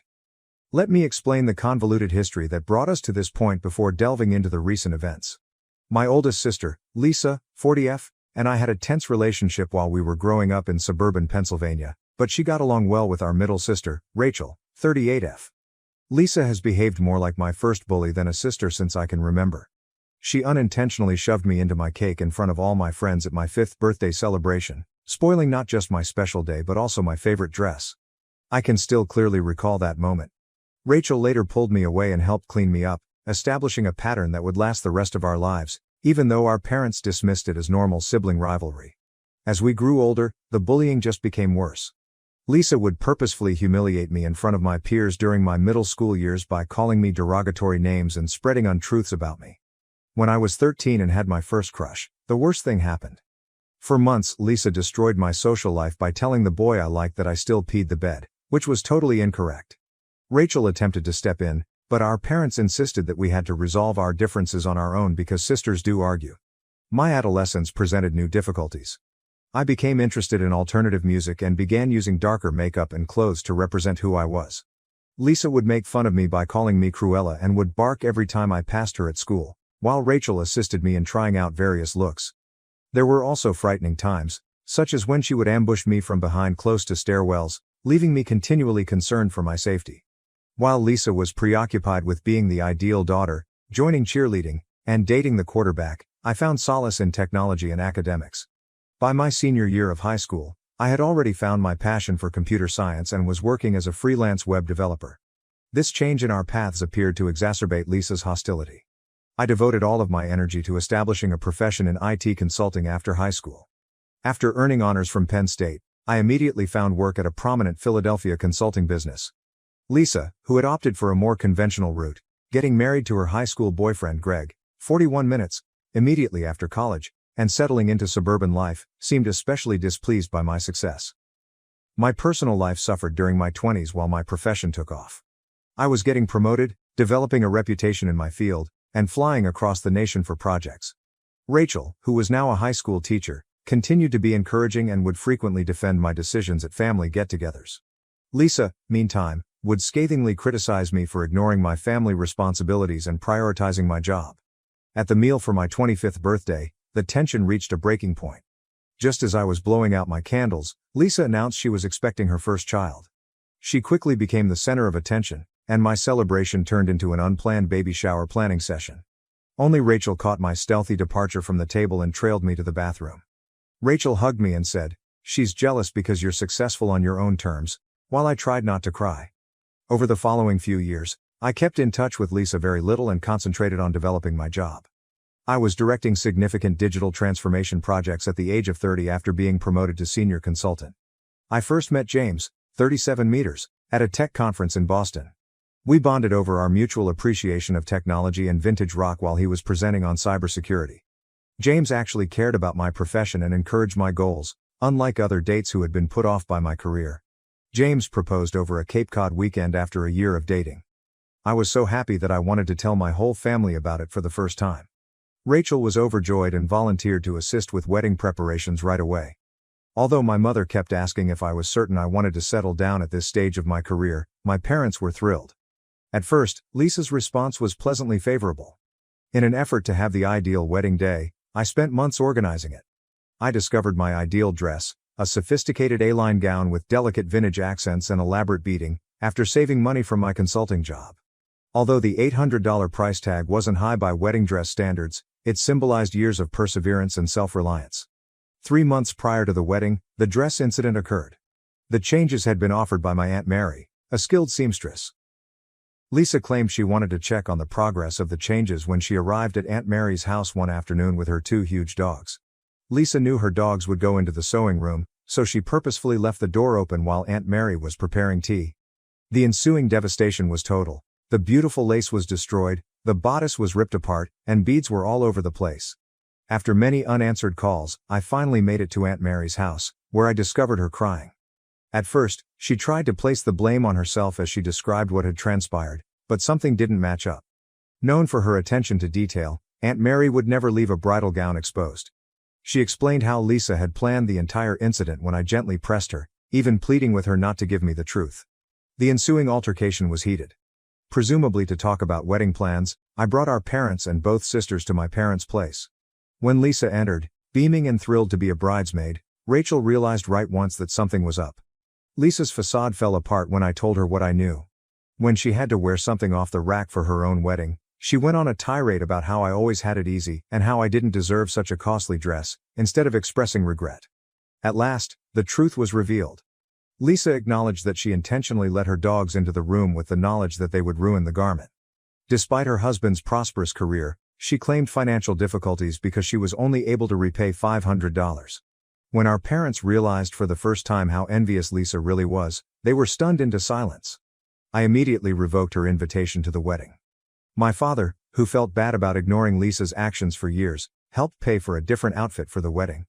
Despite the family drama, Rachel was my maid of honor, and the day was lovely. I ignored Lisa's generic card of congrats. I kept my distance from Lisa for the next few years as I started a new life with James. As I progressed in my career and eventually became a partner in my consulting firm, we purchased a suburban home. We made the decision to start a family when I was 34, and I got pregnant with our son. Being a mother altered me in some way. Perhaps it was the hormones or the newfound perspective that comes with starting a family, but I found myself thinking about making amends with Lisa when my mother proposed it. "You're both mothers now," she'd add. "And family should stick together." Lisa contacted me once again after my son was born, and this time she seemed sincere in her regret. Lisa broke down in tears during our first meaningful chat in years, revealing that she had been working through her problems in treatment. She discussed her own fears, how my achievement had rekindled long-standing feelings of inadequacy, and how having a child had helped her recognize the destructive nature of her actions. She committed to becoming a better aunt and sister in the future. Lisa appeared to keep her word during the ensuing months. She would offer to babysit, send lovely gifts for the baby, and even support my decision to go back to work part-time against some critical family members. Despite her skepticism, Rachel agreed with my choice to give Lisa another chance. Although he never completely forgot the wedding dress event, James also started to get used to the new family dynamic. Everything seemed to be getting better. Lisa seemed to have a particular link with my son, truly acknowledged my triumphs, and attended family functions without causing trouble. I began to think that individuals could change and that my sister's jealousy problems had been resolved by maturity and therapy. This leads us to my son's first birthday celebration, which took place last week. With close relatives and friends, we had organized a modest but meaningful party. When Lisa showed up early to assist with the decorations, I recall being appreciative of our progress. Everything about the party was going great. My son was loving being the life of the party, everyone was having a great time, and the decorations were stunning. The cake moment then arrived. Lisa abruptly approached the DJ we had hired for background music just as James and I were getting ready to assist our son with his first birthday cake.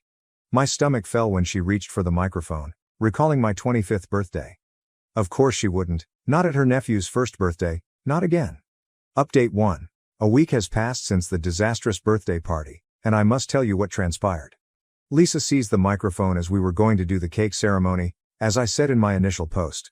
She spoiled my son's special occasion by announcing to everyone that she was expecting her third kid. What followed, however, was much more startling. She approached me directly, gave me an envelope, and declared that she wanted me to plan her impending baby shower because I had received her support during my first year of motherhood. A comprehensive to-do list, complete with venue recommendations, theme ideas, and even a guest list with dietary requirements, was enclosed in the envelope. As I read through it, decades of repressed rage erupting, my hands were shaking. I ripped the list to shreds in front of everyone without giving it any thought. The room fell silent.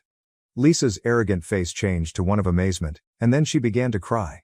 She started complaining about how hormonal I was acting and how I was ruining her special announcement. In a low voice, my father, who has at last begun to see through her deceit, urged her husband Greg to take her outside. As expected, my mother attempted to defend Lisa by arguing that she had every right to express her happiness at the celebration because she was my son's aunt. God bless her, Rachel took command of the issue.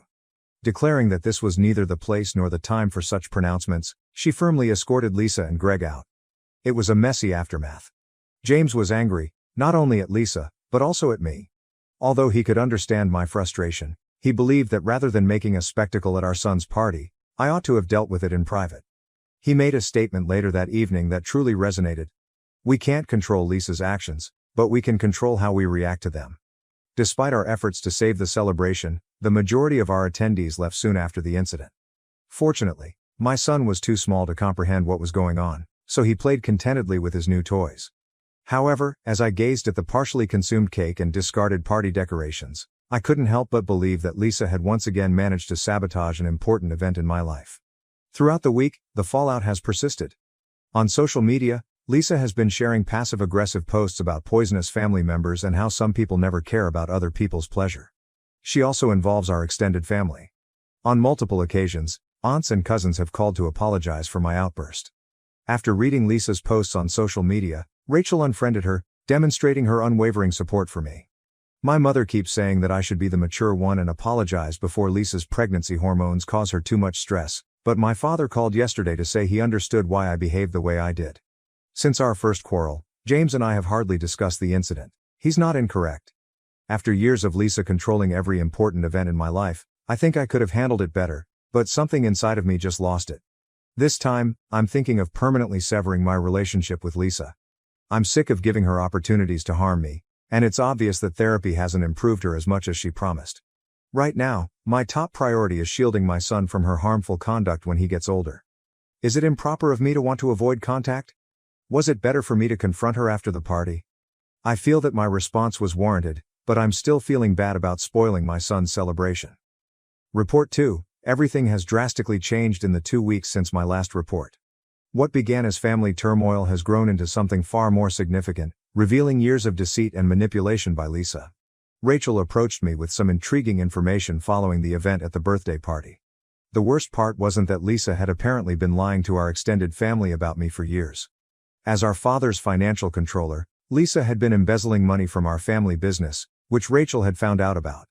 I have certification as an IT consultant with a focus on financial systems. I used my knowledge to stealthily start looking through the company's documents. I discovered something startling.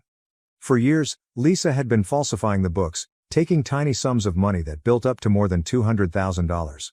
This clarified how, even after claiming financial difficulties and only partially repaying me for my wedding gown, she was able to maintain her opulent lifestyle.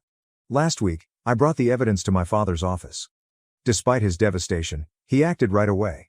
He convened an urgent family gathering that included our extended family members who had stock in the company. Lisa showed up looking smug as usual, likely anticipating another chance to play the victim over the events at the birthday celebration. Rather, my father projected the financial documents I had found to begin the discussion. As he meticulously went through each bogus transaction, Lisa's face lost its color. I came forward with my expert analysis demonstrating blatant patterns of intentional manipulation when she attempted to attribute it to accounting faults. I wasn't finished though. From the wedding dress incident, which included a signed confession from our aunt, to proof that she had spread false accusations about me to clients and relatives, Rachel and I had assembled an extensive dossier detailing Lisa's years of deception. We even have security camera footage of her rehearsing her pregnancy announcement at my son's birthday party. Greg, Lisa's husband, made the most damaging disclosure. He confessed that Lisa had been lying about her pregnancies to fit in with other people's significant occasions after being driven to his breaking point by the proof of financial fraud.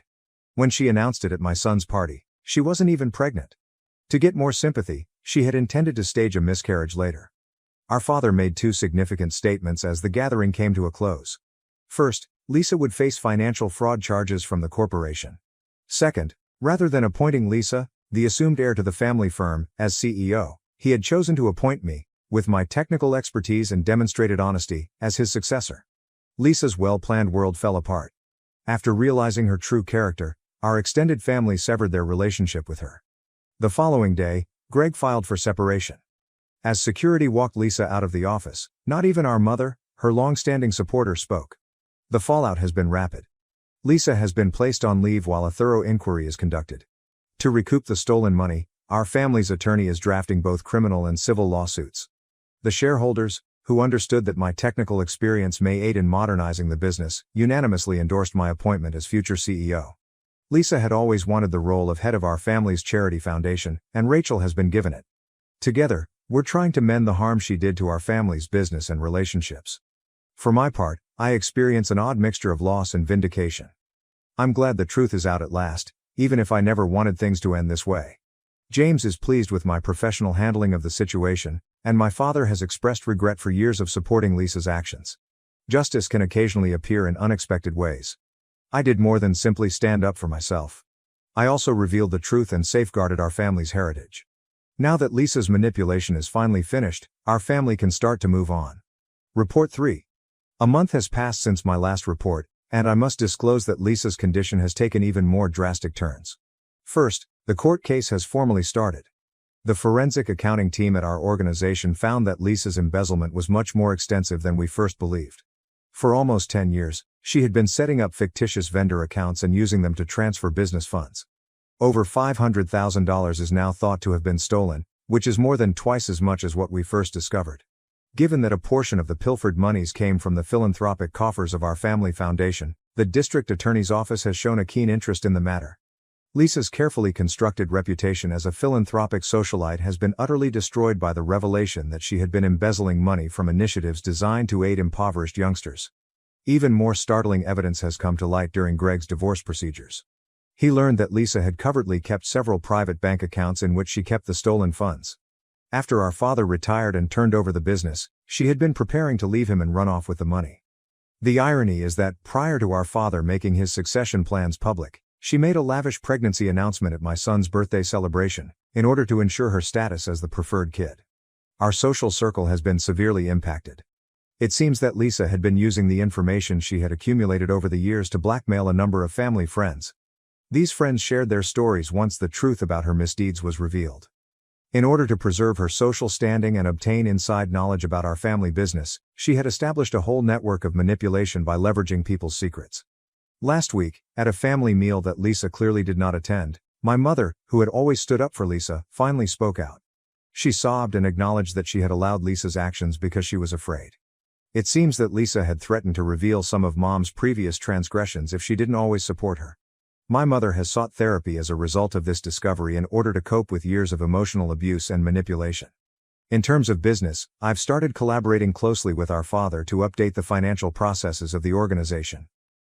We're putting in place digital tracking technologies and new security procedures that would have stopped Lisa's embezzlement plan.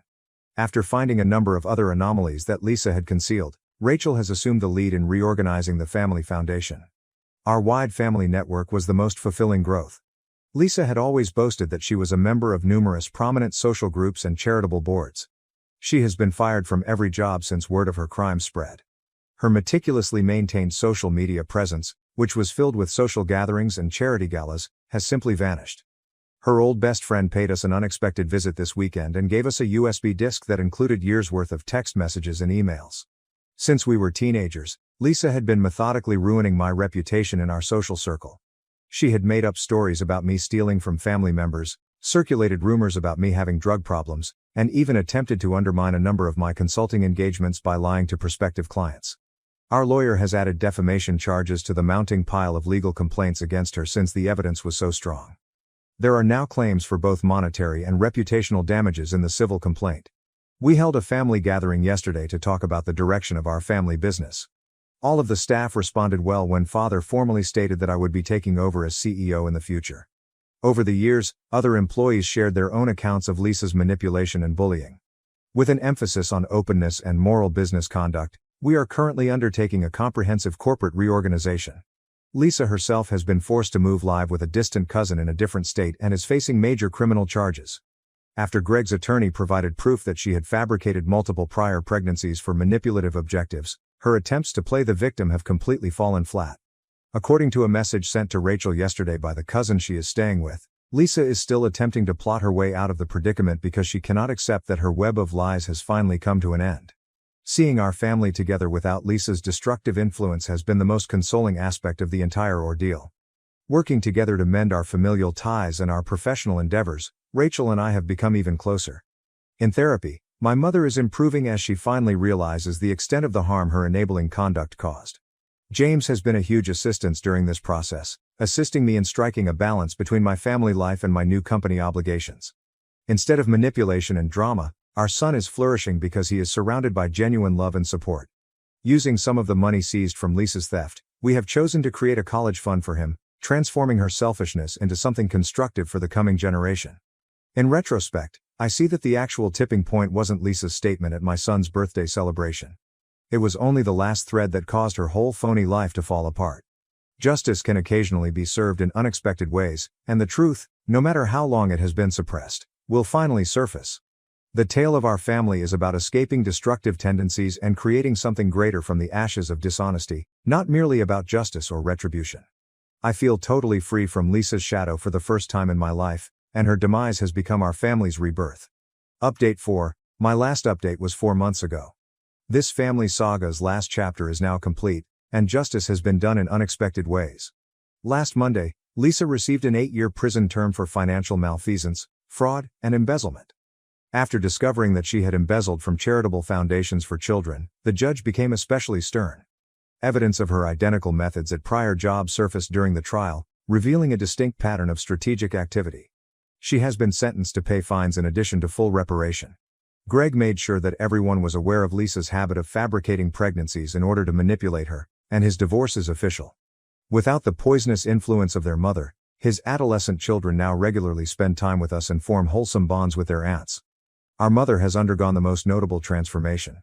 She has changed as a result of months of therapy.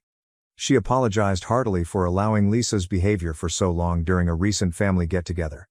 She currently collaborates closely with Rachel at our family foundation, where she focuses on initiatives that assist victims of emotional abuse.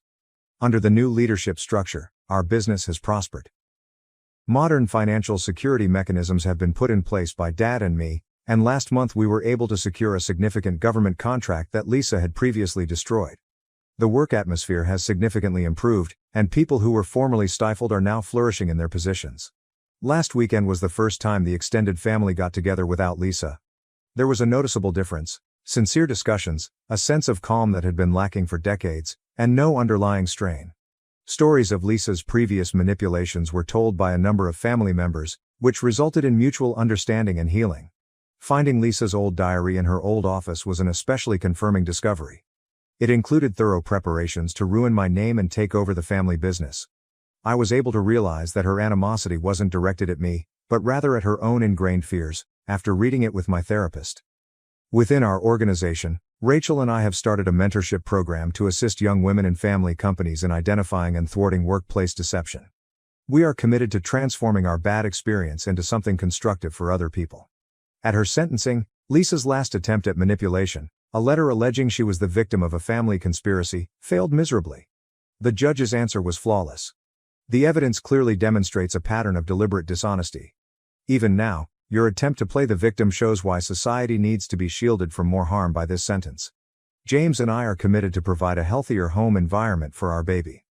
By establishing a community education trust with the money recovered from Lisa's embezzlement, her greed has been transformed into something that will benefit others. I came to the realization that the occasion that led to these revelations, my son's first birthday party, was actually a blessing. Sometimes a spectacular incident is necessary to reveal secrets. I'm happy that we confronted abuse and brought about constructive change, even though I never intended for our family to become a cautionary story. The bonds of fear and manipulation are severed.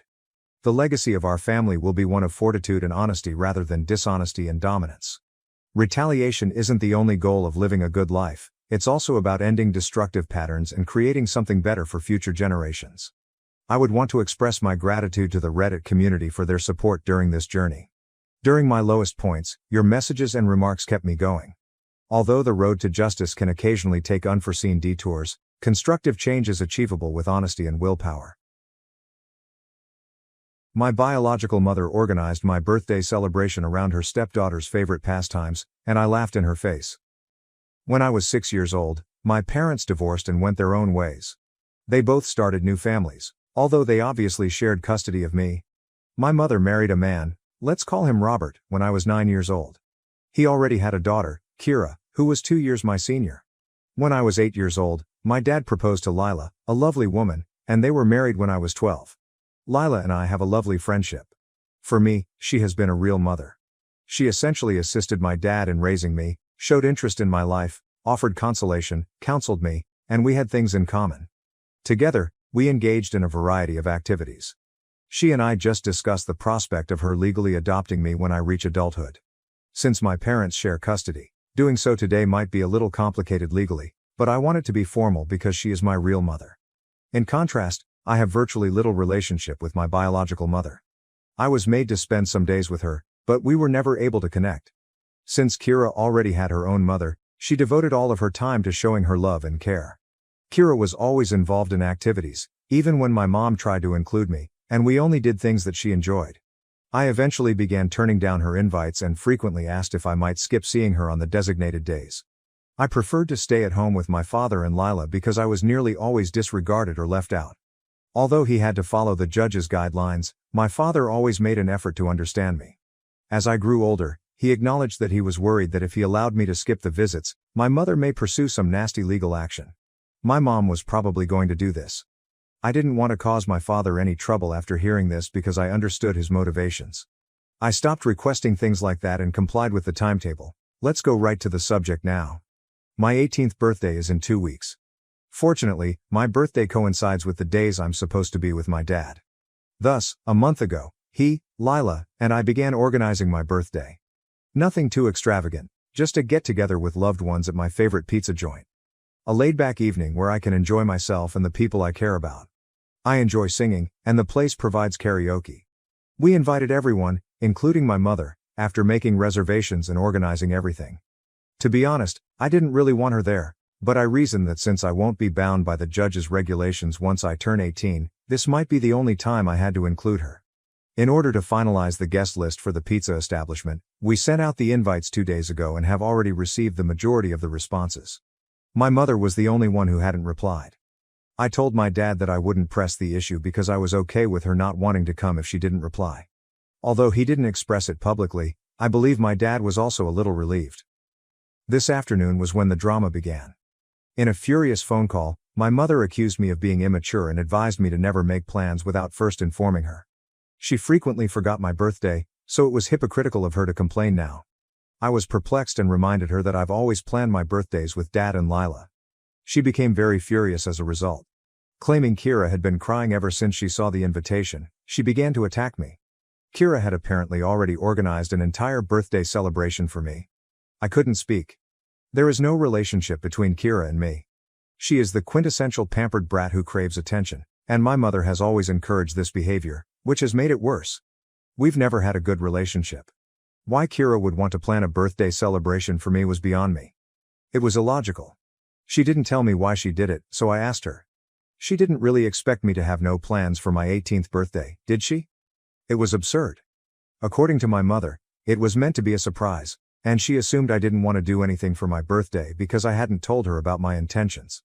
She could have just asked, after all. The worst part, though, the one that made me lose my temper, is about to happen. Perhaps in an attempt to make me feel bad about what I would have missed, my mother began to detail everything Kira had arranged for my celebration. Kira's favorite hobby was everything, even the things I didn't enjoy. For instance, she had made lunch reservations at a fish restaurant. I avoid eating fish because it makes me sick, not because I'm impulsive. Even though I've had it checked, my body just rejects it. I'm not allergic. She also organized an afternoon event at a horseback riding ranch close to the city where my mom currently resides. Horses don't appeal to me. I'm afraid of riding them or being around something that large, but it's not that I don't enjoy them as creatures. The final plan was to return to my mom's house for a BBQ meal in the backyard. I simply didn't want to see my mother more than was absolutely required. Furthermore, my mother added that invitations had already been sent out. I was stunned at this moment. Since none of my pals, my dad, or his family had gotten anything, I had to inquire as to who they had shipped them to. It turned out that the majority of the people on the guest list were Kira's friends, Robert's family, and my mother's family. Under the guise of celebrating my birthday, Kira essentially planned a party for herself. I was unable to contain myself any longer. I hung up the phone after laughing in my mother's face. The entire situation was too absurd to be real. After a little while, my dad approached me and told me that my mom had phoned him because I had made fun of her. He became agitated and began telling me that they were attempting to be kind for once, regardless of how I felt about my mother. I immediately stopped him and gave him the party's specifics, which my mother had reportedly forgotten. His face shifted rapidly. I've been listening to him rage at my mother for the past 20 minutes or more, and he just said, "I'm going to make a phone call." When Lila heard about the issue, she came to me. She acknowledged my point of view, but suggested that laughing in my mother's face and hanging up wasn't the most responsible way to react.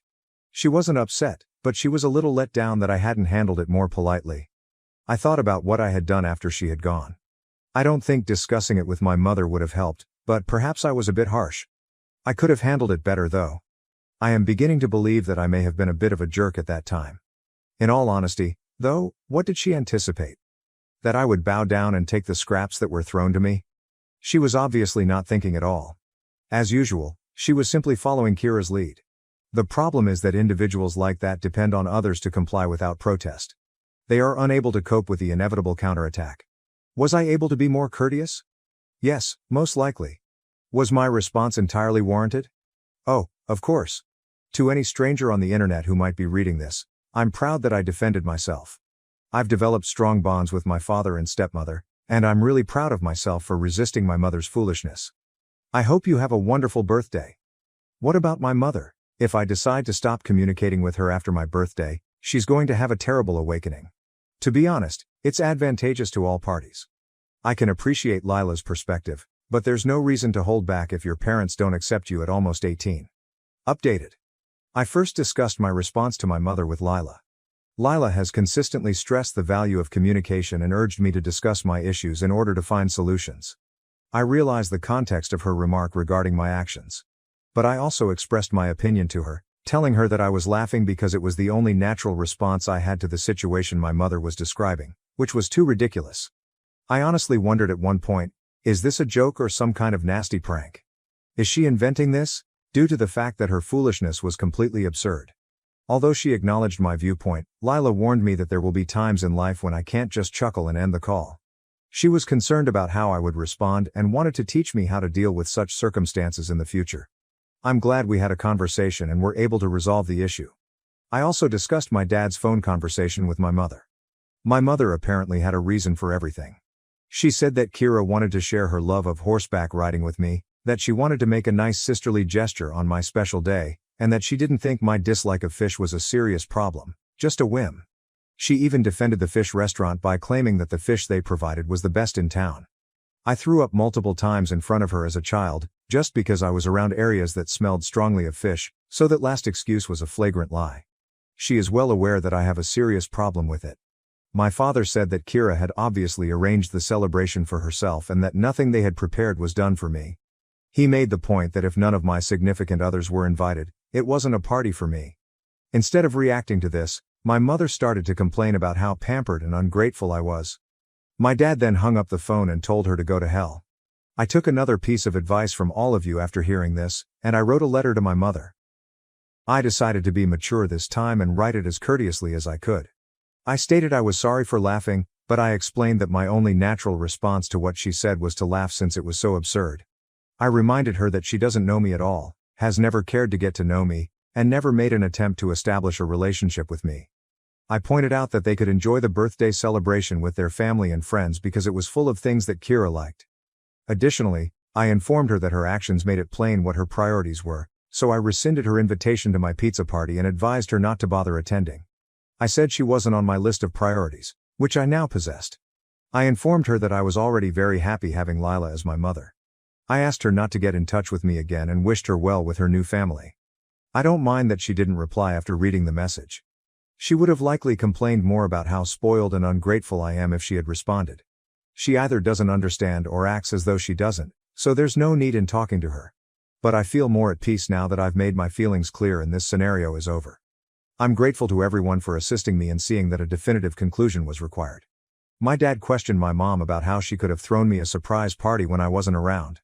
He also questioned how she could have believed that he wouldn't celebrate my 18th birthday. She clarified that Robert had made plans to come collect me on the morning of my birthday, but my dad took it a little personally. LOL. Under false pretenses, they planned to take me to my mother's house and explain the situation to Dad and Lila.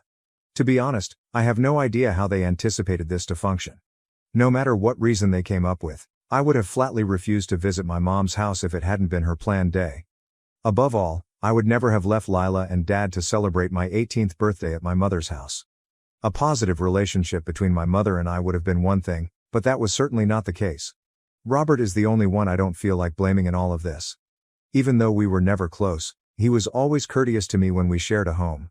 When I went to my mother's house, he even cleared out his study to give me a permanent place in his home. I don't blame him for anything because he always tried to be nice to me, even though we didn't form a stepdaughter-stepfather tie. He probably sincerely believes that the party is for me. We aren't close enough for him to understand my preferences unless my mother informed him, which I doubt she did. Fortunately, nothing of mine was left at my mother's place. My father's residence is where I keep all of my possessions. When I went to my mother's, I would usually fill my bag with the things I would need for the day and bring them back when I went to my father's. Because Kira's friends and Robert's family frequently visited, I never felt comfortable leaving anything with her because I didn't want my possessions in plain sight of strangers. That's about it for now. I hope my mother respects my decision to stop communicating with me and stops bothering me. Following the holidays, I would like to discuss the adoption with Leah. When we first discussed it, she appeared to be really happy. Once again, I want to thank everyone for their wisdom and nice thoughts. Your advice has improved my situational management. Although I acknowledge that I'm still a little immature, I believe this experience has allowed me to evolve and see the problem from a variety of angles. Best wishes to you? Yes, I considered contacting Robert, but I don't have his phone number. Since most of our meetings were friendly greets and light conversation, we never felt the need to stay in touch. The last time I left my mother's place, I believe Robert and I said our final goodbyes because I don't have Kira's number either. I don't spend a lot of time with my mother's relatives. My grandma, my aunt, and my uncle are the only three individuals involved. I've only seen my uncle a few times over the holidays when I'm spending time with my mother because he and his family reside a few hours away. Every time we interacted, it was short and far away. I only have friendly contact with my grandmother and aunt. They have given me money as birthday presents using my father's card, and we text each other holiday pleasantries, but that's about it. Even when we have met, our discussions have been informal and have only been exchanging life updates. They haven't texted me since the incident with my mother, and I didn't ask any of them until my 18th birthday. I believe they simply don't give a damn. Let's go on to the second tale. Before anyone told me directly, my wife's friend's Instagram account revealed our pregnancy, causing a flurry of activity and tears. She is 27 and I am 29. We both hail from the same hometown, but we currently reside in different cities. We have been dating for 4 years and married for 2. Because of work, I stayed behind while she attended a family gathering in our hometown. It finally happened after 3 months of trying to conceive. The manner I learned about it is the issue. In our group conversation, my friend thanked me by sharing a screenshot of an Instagram story that one of my wife's friends had shared. "You're going to be the best mom," was the caption on the photo, which included my wife sobbing and embracing a few of her pals. I immediately contacted her, and she picked up right away, saying, "I have news, babe." I only said, "I know, you're pregnant." "Wow, babe, how did you know?" I simply answered, "I saw it on Instagram." "Didn't think to give me a call first?" "What?" she asked. I said, "Yeah, but your friends posted something." "I didn't." "That's one way to know I'll become a father." I said, "Thank you," and hung up. I was enraged. She called repeatedly, but I didn't pick up until my sister called a short while later. My sister had just arrived at my in-laws' house, where everyone was fighting and panicking, and my wife was confined in her room, so she asked me what was going on. She exclaimed, "There's no way she would do that," when I told her what had happened. "Well, she did," I said. My sister promised to investigate the situation. She gave me a call back a little while later and gave me all the details. I had cooled down by then and assumed it was just a bad buddy who had chosen to post without authorization. However, my sister gave me the specifics. My wife was apparently having a late period, and while she was visiting a friend, they asked, "What if you're already pregnant?"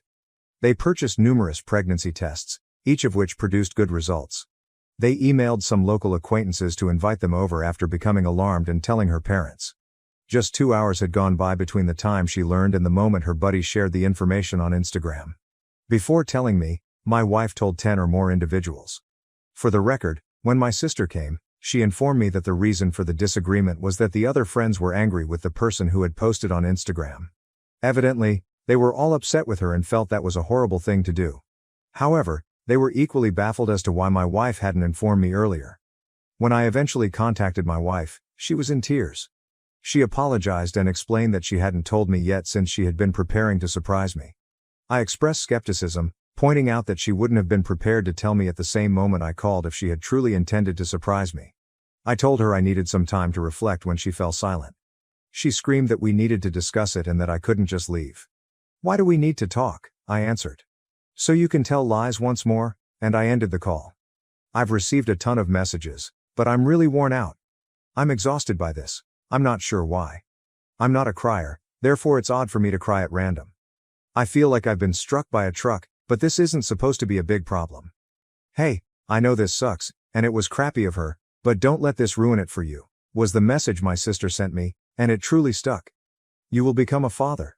You will make a fantastic father. This is fantastic. The knowledge that I will soon become a father is the only thing that keeps me going at the moment. This is what I've dreamed of, and my only wish is that the kid is well." To keep my wife from becoming very upset during the pregnancy, I'll probably swallow my pride and act as though nothing is wrong. But tomorrow, I'll do it. I'm going to just pout tonight. Edit. I didn't think much of posting this in the Reddit void, but when I woke up, I saw thousands of comments and dozens of direct messages. Holy. I sincerely appreciate your concern. Just to make a few points clear, is it possible that the baby is not mine? No chance. Classic Reddit LOL. She works from home, but that isn't possible because our house is equipped with home security cameras. Girls' nights are not something she does. I work with a female coworker who happens to be her best friend in the city where we live, and the three of us frequently hang out. They rarely spend time together in person, but they frequently text one another. If they do, I'll be in the adjacent room at our house. The clingiest person on the planet is my wife. She texts me every 30 minutes while I'm at work. She's usually in the same room as me or cuddling up to me when I'm at home. She holds my hand or arm when we're out. Most of the time, I genuinely enjoy it. I feel appreciated. However, it could be excessive. I even asked whether the argument we had weeks ago was the reason she didn't inform me straight away. However, it most likely isn't. Regarding her buddies, they are all really kind individuals. They've been in my life for a while. Some of the people in my sister's friend group have known each other since they were 12 years old. The only person who lives in a distant city is my wife. When she is in town, they always spend a lot of time together. I can't stress enough how completely out of character this is for her. Like everyone else, she has numerous shortcomings, but being careless is not one of them. She wouldn't intentionally do this, which is why I woke up in the middle of the night with the thought that I could be mistaken. No way. I texted her to let her know that everything was good and that I would make the 4-hour drive down there to speak with her. In fact, she asked if she might call when she was awake. After doing so, she expressed her desire to return home. I informed her that I will be picking her up. "Are we all right?" she questioned. She broke down in tears as soon as I said yes. I informed her that we would have to discuss it, but that I was thrilled and eager to meet her. After that, she became a little more composed. Update 1. Hi there once more. I'm here to give you an update now that everything has calmed down and I believe I have all the facts. My wife waited for me on the sidewalk when I arrived at my in-laws' house. She threw herself at me, apologized repeatedly, and simply gave me a hug while expressing her regret. Before our conversation, I told her I was quite exhausted and wanted to take a nap when we got to her room. We held each other while we slept. When we woke up, our conversation felt like a never-ending cycle in which I asked her what had happened and she responded that she was foolish and to blame. She insisted that since she had ruined a significant event in our lives, it didn't matter what occurred. She simply reiterated that she made a mistake and that nothing else mattered when I persisted in inquiring.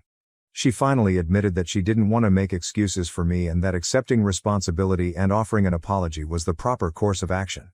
After a while, I gave in and told her that everything was okay and that she was forgiven. Nevertheless, I wanted to speak with her buddy, who spent the entire day with her and purchased the pregnancy test for her. According to the friend's narrative, they freaked out for an hour and discussed how to surprise or tell me when my wife tested positive. When my mother-in-law finally arrived home, they all told her. To talk about how to inform me, they made the decision to bring a few girlfriends around. The friend discussed all of their opinions, and I completely agree with her. She added that the group had discussed it, which I was unaware of at the time, and that they should all be silent since we hadn't chosen when to make the announcement. It seems that the one girl who shared it on Instagram did it intentionally. At that time, they were even talking about methods to tell me with her there, even though she had been instructed not to speak. When she uploaded the photo, another buddy had just arrived and was informed of the situation. She immediately decided to publish about it for whatever reason. She first said she was unaware that she was not permitted to post it when they approached her. After maintaining that falsehood for some time, she just told everyone she didn't give a damn and walked away. We haven't heard from her since she blocked everyone in the group. Whether she was jealous of my wife or something else, no one knows why she did it. Right now, we don't give a damn. We too have her blocked, and we do not wish to communicate with her. The friend's account was later verified by my sister. She thought my wife had just told everyone and had forgotten to tell me when she originally called me with the details. However, after speaking with my mother-in-law and other friends, she shared the same tale with me. In addition, my mother-in-law, the friend I spoke with, and another acquaintance informed me that when I phoned my wife, she essentially said, "Screw it, I'm telling him right now." And she was quite eager to do so. During our return ride home, my wife and I spoke once more, although I already knew the majority of the details. Her side of the story was much the same as what my sister and the buddy told me. She apologized profusely once more and insisted that I was her top priority and that this was one of the worst things she had ever done. At her urging, we have a couples counseling session scheduled for next week. She feels that I need a place to completely express my thoughts, even though I don't think it's necessary. She fears that I'm holding everything inside and that I forgave her too quickly. To be honest, I'm already willing to forgive her and put this as a one-time incident because she cares about my sentiments. Additionally, we made our first visit to an obstetrician, not just because it's the correct thing to do, but also because I was warned by many about the dangers of miscarriages in the first trimester of pregnancy. The doctor indicated it was a little early for an appointment, and my wife's last period was approximately 6 weeks ago. However, after conducting numerous tests, they were able to determine that my wife is definitely pregnant. Everything appears to be going okay so far. My dream wedding becomes a nightmare. Since my fiancé is always siding with his sister, which makes me doubt our relationship as a whole. Roy, 31 million, and I, 30 female, are getting married. We clicked immediately when we first met in college. He is intelligent, endearing, attractive, and helpful. After falling in love, we worked together to plan every aspect of our future, including retirement, vacations, a college fund for our children, where to live, and how many children to have. I adore him. He is both my best friend and my soulmate.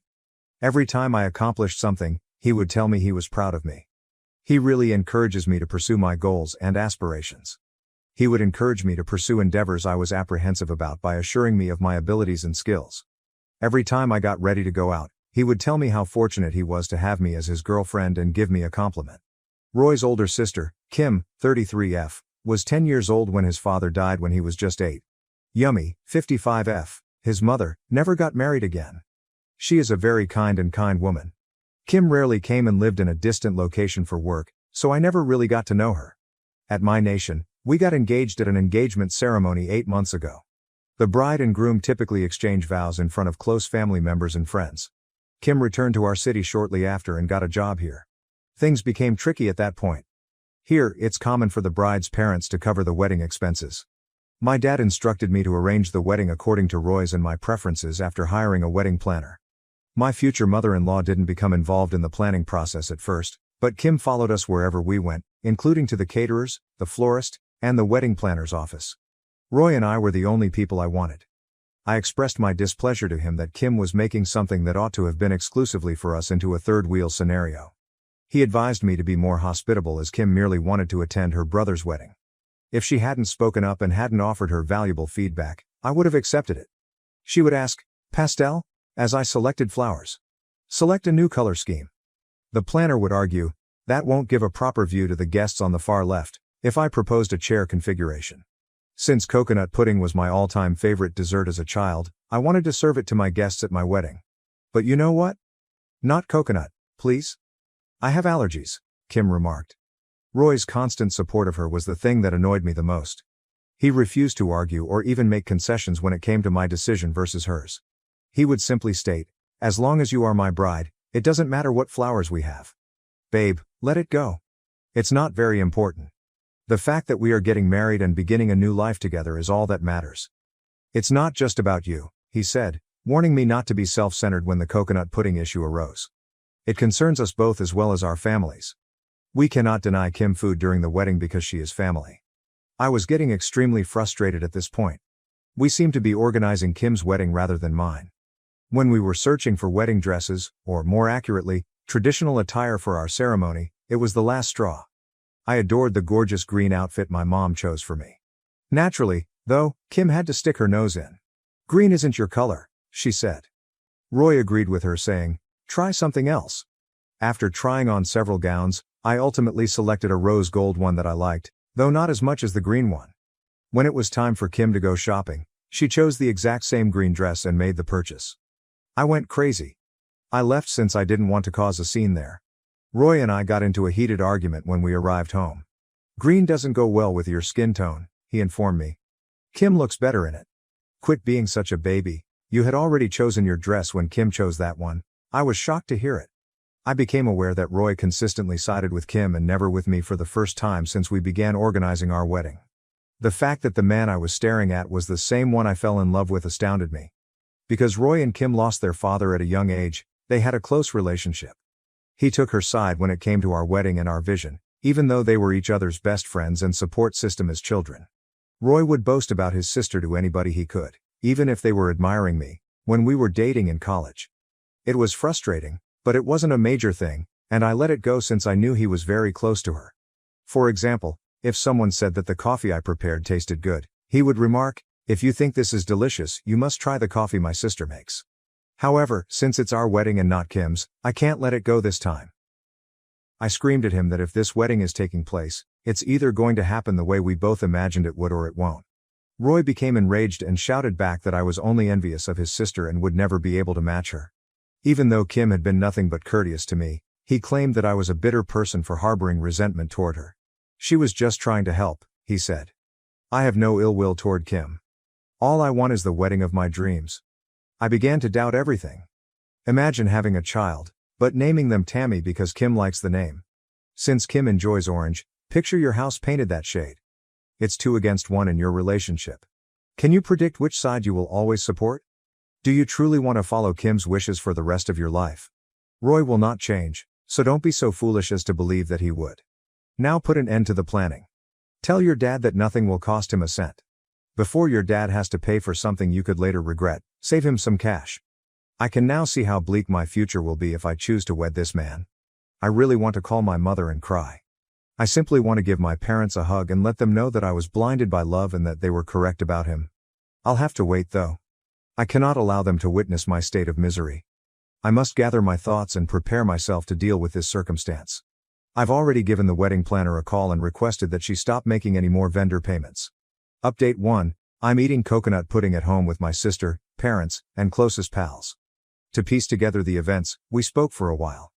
I neglected to add Maya, 34F, my sister. She works overseas and returned home a week ago to spend time with me and assist me with the wedding that was then approaching. Due to jet lag, Maya stayed at home on the day of the wedding dress shopping. My mom, 2 of my aunts, 4 cousins, 3 uncles, Roy, Kim, Yummy, the future mother-in-law, 2 of Roy's aunties, and 2 uncles made up the group of 18 individuals that went shopping together. Roy followed me back to his house after I became irate and fled, where we got into a fight. My mom finally lost her composure at the supermarket. She called Kim derogatory names and shouted at her. Team bride and team groom got into a heated argument after Kim replied by calling me some derogatory insults. Everyone was hauled out of the store after Yummy attempted to calm them down by calling the police. Kim vanished following the commotion. At this point, I got into an argument with Roy and made the decision to remain at my friend's place. Kim wasn't at any friends or family members' homes, and she wasn't picking up her phone. Concerned for her safety, Roy and Yummy looked everywhere for her. The following morning, they finally located her at the home of a distant relative. When Yummy called, I didn't pick up. I experienced a full-blown panic episode at the hospital. My pulse began to race, I began to hyperventilate, and I kept fainting. Before I passed out, I recall feeling a needle pierce my arm. I spent a whole day unconscious. I don't recall anything, but my companions said that I was awake at one time and acting inebriated. I was in bed when I woke up at my parents' place. No one talked to me about what had happened or asked me any questions. When I woke up, my mother asked if I wanted coffee and gave me a nice grin. And you know what? On any given day, Mom's coffee is superior to Kim's. I talked to Maya about her life overseas. I got some ice cream and other nibbles from my dad. Delaying thoughts of the wedding and the consequences till a later date felt fantastic. Maya gave me a hug while I slept that night. I recall tears streaming down my cheeks and a warm heart. Everything will be okay, she insisted. Believe in God. It's acceptable to cry and express your emotions. I received a call from Roy the following morning. I took it up. I told him I was at home when he asked where I was, and he said he wanted to meet at his house so we could sit down and work out our issues. I consented, believing that closing this chapter of my life permanently would be the only way for me to move on. My mom, Maya, and I were driven to Roy's house by my dad. There were Roy, Kim, Yummy, his mother, and his uncle, Yummy's brother. Although it's absurd, I believed Roy had acknowledged his errors and would offer an apology. I was mistaken, boy. Roy began shouting at me for creating a commotion at the wedding dress store as soon as we were seated. He continued by talking about how Kim vanished, how angry she was over my mom's remarks to her, and how she might have hurt herself. He went on to say that he and his mother had to spend the entire night driving around the city in search of Kim, and he accused me of being cold-hearted for not returning Yummy's calls. Calmly, I asked him where I had been that evening. I hadn't picked up my phone, just like Kim. Our argument made me angry. Did he ever think about my welfare before? He remained silent for a few seconds before attempting to speak, but his rambling sentences were incoherent. Now I know who is more important to you, and it's definitely not me, I informed him. His uncle stepped in and said to my dad, "Kids these days fight over the smallest things. You can definitely teach your daughter that married life isn't like the movies and that sacrifices are necessary." In a strong response, my father said, "My daughter is the only one who can determine if a problem is little or major. Let her talk to her partner." "I know I am the side chick and your sister is the main chick," I added, turning to face Roy. Being her own husband's side chick would not be acceptable to anyone with any kind of self-respect. Your sister has arranged a wonderful wedding, and you are welcome to marry her. When I watched Roy's face flush, he slapped me across the face so forcefully that my nose and inner cheek began to bleed before I could react. My dad put him in a chokehold, struck him in the face, then continued to punch him in the stomach. Roy's uncle, Yumi, and my mother attempted to keep them apart. While tending to my bleeding nose, Maya gave me a firm hug.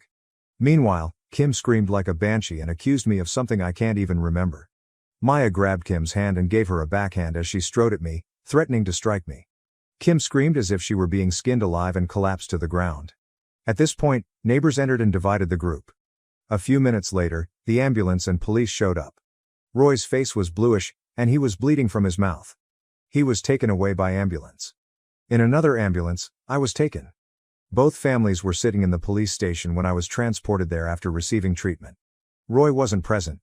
Yumi came over to me, said she was sorry, and wished me success going forward. After hearing my account, the police asked if I wanted to file charges against Roy. Yes, I replied. They told me that Roy might file charges against my dad since he had a broken rib and a knocked-out tooth. We were all let to return home by midnight. My pals and I enjoyed brunch together this morning. We spoke a lot and came to the conclusion that I should begin treatment and perhaps take some medication for my mental health. While my dad continued to make cheesy jokes, we ordered pizza for lunch. My best pals Maya, Mom, and I later began reading my post's comments. The responses, particularly the ones in which I said I wanted to call Mom and cry, really moved her. She assured me that I don't have to put up a brave front while I'm in pain on the inside and that I should never be afraid to show my vulnerability around them. She expressed her wish that I had gotten in touch with her earlier. I want to express my gratitude to each and every one of you for taking the time to leave a comment and express care for a total stranger. I wouldn't have recognized the problems as clearly if it weren't for individuals like you. Even if I had forgiven Roy, I might have had a horrible marriage. I sincerely appreciate you all. You have helped me to believe in people again. You're entirely correct, everyone who stated, I need to grow a spine. But I would like to express my viewpoint. Despite the fact that I have a master's degree and my parents never taught me this, girls in my country are frequently taught from an early age that those who maintain families are good girls, and those who destroy them are bad girls. I wouldn't confront Kim because I didn't want to start a fight because that's what bad girls do. I'm hoping treatment will help me change this way of thinking. In addition to the loss of the relationship in the past, I'm still in mourning for the lovely future I had imagined. I am mourning the death of my life's love, who in retrospect never really existed. I feel lighter today, but I know it will take time for me to recover. My parents are ecstatic, but they keep their joy from me since they know I'm still in pain. Since the fallout, they appear to have aged backward. Roy has been released from the medical facility. I wish him and his sister a lifetime of happiness. I'm thrilled to have discovered who genuinely loves me, and you have all demonstrated to me how supportive my family is. I've never made a better choice than to dump Roy. I no longer feel the claustrophobia I did after Kim moved back, thanks to Kim and Roy ruining my happiness. This demonstrates that it was the proper choice to leave him. Fiancé blames me for his life choices, then breaks up. Am I the asshole for being disgusted and just saying okay? Original post. So, IDK man. I, 28, have been with my fiancé, Alex 34, since 2020. We met at a friend's party, hit it off, and have been together ever since. He finished his doctorate in economics just last year. Since then he has been working at the university. I have my master's in media sciences and decided to start working instead of going for a PhD. Okay, so the problem is that Alex broke up with me last Monday. It was literally so surreal and honestly, just weird. For the past few months, he'd been acting strange. He was making demands and then dropping them immediately. A few examples. He told me we were going to paint our walls back from dark green to white. When I asked why, he just said, for fuck's sake, forget it, and never brought it up again, even when I asked. Another time, he came home and got mad because I was sitting on the couch with my head covered in a blanket. I had cramps. He was upset because I was just sitting there watching Netflix. Mind you, the house was spotless. When I tried to talk about it, he said, forget it, it's not a big deal. This kind of thing became common. Every time I tried to communicate, tried to figure out what was going on, whether it was something I did or maybe he was just stressed at work, he would just say everything was fine, but he was clearly seething with rage. I didn't even have to do anything. He would find something to complain about, the apartment, clothes, me, work, etc. So I gave him space, which apparently was also wrong. I told him I was going to help my parents with repairs for a few days, and somehow that was also wrong because he wanted to renovate the apartment too. Then, on Monday, I got a text saying we needed to talk. I knew what was coming, and after the last few months, I had made peace with it. When I came home, he was sitting on the couch. He didn't even wait for me to take off my jacket before saying, "I want to break up." Then the verbal diarrhea started. He told me he resented me. First, because I didn't pursue my academic career further, even though I was capable, and he didn't want to upset me at the time. Then, when I started making more money, since he didn't make much as a PhD student, he felt like I should have the last word financially, and he hated it. Mind you, I never said anything like, "It's my money, so I have the final say." That's a rule he imposed on himself, and he hated it. He said he hated our paint scheme, the couch, and even our fucking crockpot. Then, he told me he had rejected a better PhD program to stay here because I had already started my job by the time he got the acceptance letters. Only, he never told me he had even applied overseas. He said a few months ago he checked in with a friend who's in that program, saw how they were thriving, and decided I ruined his life. He said I had too much control over his life and that he hated the idea that I could just decide not to pay for things and fuck him over. I honestly don't even know what that means. He also said he hated that all his friends loved me and didn't let him vent about me. Then he said again, "I'm done." I was floored. I had already made peace with the idea that we were ending, and it hurt, but after that rant, I was just disgusted. I looked at him, probably with a disgusted expression, and said, "Okay?" He lost it. He said this is exactly what he meant, that it was horrible. We had been together for 4 years, and all I had to say was okay to our breakup. I just asked if he wanted to stay here while he figured out where to go. He said, "Typical, of course you're holding the apartment over me," and started ranting again, so I just left. I told my parents, and they're also confused. My dad suggested I reach out to our landlord and explain the situation to see what options I have. I can keep paying the rent no problem myself. He covered the utilities and some subscriptions. Just to reiterate, I never had a problem with this. I saw that he was chasing his dream, and that was more important to me than a 50-50 financial split. I make good money and am happy at my job. I never saw it as slaving away. I always had the mentality that my money was our money because we were building a life together. Of course, I had my own savings and fun money, but I honestly never cared. As long as I felt he was working towards something and wasn't taking advantage of me, I was fine with it. More than fine. Alex is still mad. He's going between texting me like a robot about the logistics of the split to being a seething asshole complaining about everything. I'm not even hurt anymore. I just feel nauseated by him at this point. I don't know. Should I have reacted differently? Edit. Thank you for all your opinions. It was nice to get this off my chest, lol. Just to clarify, that I don't feel like a victim. I feel like something happened, and my relationship just turned bad. He behaved like an asshole, but that is the extent of it. Very clearly, something is going on. But he doesn't want me to be part of whatever it is, and I have to respect that. Now I just have to detangle myself legally from him, and after that, I'll just be left alone with my ugly green wall color. I think I might also adopt a cat as my ex was really allergic. Some of OOP's comments. Commenter, NTA. Dude basically said he hates you and everything about you. What are you supposed to do? Beg for his love when you can find someone who'll give it to you readily? Nah. Sorry this happened and that you were blindsided, but this will be a good thing in the long run. On to the next. FYIW. He sounds jealous, insecure and emotionally stunted. If what you've written is how things played out, then you dodged a huge bullet. Ope. He was basically doing his own renditions of 10 things I hate about you. I don't know. I mean, he wants to break up with me. Why would I plead? It is done to a deleted comment. I was really confused trying to take everything in. He talked really fast and a lot. So I did not know what else to say.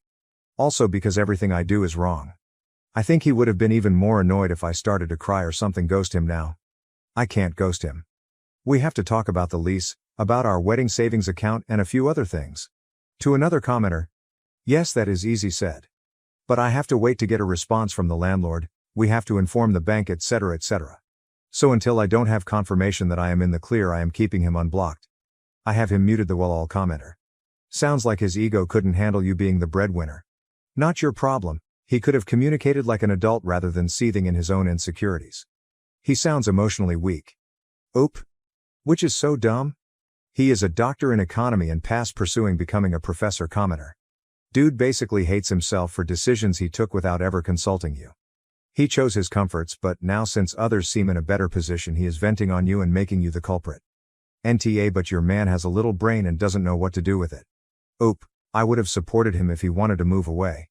IDK if we would have stayed together because LDRs are hard, but I would have been 100% supportive. Maybe he resented you for being successful while he wasn't. But that is the thing. He was successful. He has even published a few papers in important magazines and is on the way to become a junior professor. He is objectively really successful. This is all just so weird, commenter. Girl, I've been with a man like that. They want drama. They want toxicity. They will fuck up your life out of pure insecurity and hate. You dodged a massive bullet. I'm sorry this happened. You deserve better. Wish you the best, OOP. Then I hope he meets the telenovela star of his dreams. I prefer my boring happy life, commenter. What country are you in? Here in the US, the average person would have accumulated debt if they made it that far in their education. Germany update. Post. To start, Alex moved out pretty quickly after the breakup. He has been staying with a friend, and we sorted out everything like mail, subscriptions, and the lease. I'm also in the process of adopting a cat. Her name is Luna, but I have been thinking about changing it since my family already has 2 pets named Luna, Amun, and Kamar. She is still at her foster home for now, but I have visited her a few times, and I already adore her. She is a scrappy little tabby who follows her foster mom around like a shadow, and I can't wait for her to move in during the first week of December. I've already gotten her bowls, toys, and a bed by the window ready. Now on to what happened. Last week, I was out showing someone around the city. He is the son of my parents' friends who recently moved here for work. My parents asked me to help him get familiar with the area, so I agreed. It was nothing special, just walking around, grabbing coffee, and pointing out useful spots in the city. Apparently, Alex saw us. I didn't even realize he was there, but later that night, I started getting texts from an unknown number. I guess he got a new number since I blocked his old one. The texts were just weird. He accused me of flaunting my new relationship in public, said I must have been seeing this guy before we broke up, and told me that everything he suspected about me was true. I didn't respond. I wasn't going to entertain his paranoia. The messages kept coming though. They went from angry to desperate, with him saying things like, "At least admit you were lying to me," and, "Was anything about us even real?" It was exhausting and honestly a little scary to see how quickly he spiraled. For the record, this guy isn't my boyfriend. He's not even someone I'm interested in. He's just the son of family friends who needed help settling into the city. The whole thing was completely innocent, but Alex has twisted it into some kind of betrayal in his head. What gets me is how little Alex seems to know me. I'm not the type of person to jump into a relationship so soon after everything that happened. Even if I were, it wouldn't be any of his business. We are done. I've made that clear. After I didn't respond to his texts, Alex started calling. I didn't pick up, but the voicemails were a mix of angry rants and desperate pleas. I ended up blocking his new number too. It feels ridiculous that I have to keep doing this, but I guess this is where we are now. Then this weekend, I went out to a bar with my friends. A few hours in, guess who walked in? Alex. I don't know if it was a coincidence or if he followed me there, but as soon as he spotted me, he came straight over. He was clearly upset, asking to talk, and I told him no. My friend stepped in, and thankfully, he left without causing a scene, but it ruined my night. It felt like I couldn't escape him, no matter where I went or what I did. When I got home later that night, I was completely drained. I had just started to relax when I heard a knock on my door. It was Alex, standing there in tears. He started crying, saying he missed me, that he didn't understand why I was doing this to him, and that he didn't know how to move on. It was like all the anger from earlier had been replaced with this desperate sadness. I didn't let him in. I told him he needed to leave, and if he didn't, I would call someone to make him leave. He begged me to listen, but I just closed the door. I spent the rest of the night feeling shaken and honestly a little scared. I don't know what he's going through. I wrote to his best friend about the situation but pleaded to talk to him. He said he would. I'm seriously considering getting a new phone number and possibly even talking to someone about how to handle this legally if it keeps happening. It feels unfair that I have to go to these lengths just to have some peace, but I don't see another option. Update post 2, November 28, 2024, 3 days later. Thanks for the concern and support I've received. I'm fine, really. A lot of people suggested things like getting a restraining order, but I just want to clarify that it's not as simple as walking into an office and asking for one. The process involves proving there's an immediate danger to your safety, providing evidence like texts, calls, or witnesses, and then attending court to get approval. It's not something you can do lightly or without solid proof. And no, I'm obviously not getting a gun. I've also seen people diagnosing Alex with various mental health issues, and I want to ask everyone to stop. Yes, something is clearly wrong, but I'm not a doctor, and neither are most of you. It's not fair or helpful to label him with something like bipolar disorder or anything else without real expertise. For what it's worth, I don't actually feel like I'm in danger. In the past month, these were the only 3 incidents that happened. I don't think he's actively stalking me so much as he just knew my patterns. The bar we were at is my favorite spot, and it was a party of one of my closest friends, so it makes sense that he might have guessed I'd be there. When he showed up at my apartment, he knew what time I usually got home. The city tour is the only thing that might have been more intentional, but it could also have been a coincidence that triggered everything. Anyway, this is the end of it.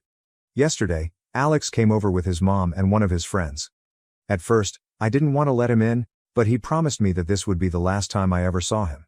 I agreed, mostly because his mom and friend were there, and I figured it would be more awkward to argue on my doorstep. When we sat down, Alex admitted that he was going through a crisis. He told me he was mad at me, but he didn't know why. He said he doesn't like me, that I annoy him, but that he weirdly still loves me, which is why he went crazy when he saw me with someone else. He assured me there wasn't anyone else on his end either. He said he felt like he was going insane. He talked about how he feels judged for being older and not being able to give me the life he thinks I deserve. He said he hates his colleagues, hates his job, hates everything right now, and that everyone and everything annoys him. He told me he feels old and like he should want kids at this point in his life, but he doesn't, and that thought terrifies him. He said he just wants to be alone and not talk to anyone for a while. I didn't say much. I mostly just nodded because I didn't know what to say. After he was done, he told me he was leaving. He's on some kind of mental health leave from work, and he said he's leaving the country on Sunday. He's going to South America to spend time in nature and find himself. He thanked me for everything and said he was sorry for how he acted. Then he just got up, grabbed the few things he had left at my place, and walked out. His mom was inconsolable. She kept apologizing to me over and over, saying how embarrassed she was by his behavior. I told her it was okay and that she didn't need to apologize to him. She cried a lot, and his friend ended up driving her home after Alex left. I don't really know how I feel about all of this. Part of me is relieved that it's over. Part of me feels sad for him because he clearly doesn't know how to deal with everything he's feeling. Mostly, though, I just feel tired. I'm glad he's taking steps to figure himself out, but it's not my responsibility anymore. Some of OOP's comments on not getting a gun, editor's note. It was more than likely a downvoted troll who asked, but I liked OOP's response. You can't buy guns at an Aldi. It's more dangerous to own a gun when you have no training with it than not owning one. Commenter. He's a little young for a midlife crisis, but certainly, the man is having issues with his life choices, and it's tearing him apart. Your empathy is warranted, but in the end, those troubles are his, not yours. Hopefully, this is the last you'll hear of him. Good luck to you. Oop. It's just a life crisis then, I guess. Who knows? Update, same post. December 3, 2024, 5 days later, about 6 weeks from OG post. Edit December 3. He is definitely gone. My friend sent me some of his Insta stories of him at the airport and then about a day later in Bogota. So, yep, he is gone. I am safe, and on Friday, I get to pick up Helios Maximus first, LOL, Heli for short. I found my Bill's Reddit account and discovered his dark plans for my family and my sister. What should I do? Original post. First and foremost, I will not be sharing Bill's username. I know this will cause most people to call this post fake, but his account has a lot of private information about many members of my family, including what are essentially dox bins and other private info. He doesn't know I know about this account, and I don't want anyone to go to his account to leave comments or message him. I'm 21 feet. My sister, Jane 28F, has been with John, 27M, for 2 years. I found his account totally randomly. I googled his name as he's a journalist and found a Reddit account with the same name, Think John Doe is Dead 1997. I clicked on it and found tons of Reddit posts ranting about his girlfriend's family, mainly her little sister. At first, I thought I just came across a random, disturbed individual, but clicking on the post revealed more. Both my sister and I have unique names. Not super rare, but uncommon enough that they're noticeable in a list of names, and neither of us have met anyone with the same names as us. Plus, our surnames aren't super basic either. Think Aurora Fernsby. Fake, but similar name to myself. He also mentions enough personal details for it to be undeniably him. I wouldn't be writing this unless I was 99% sure.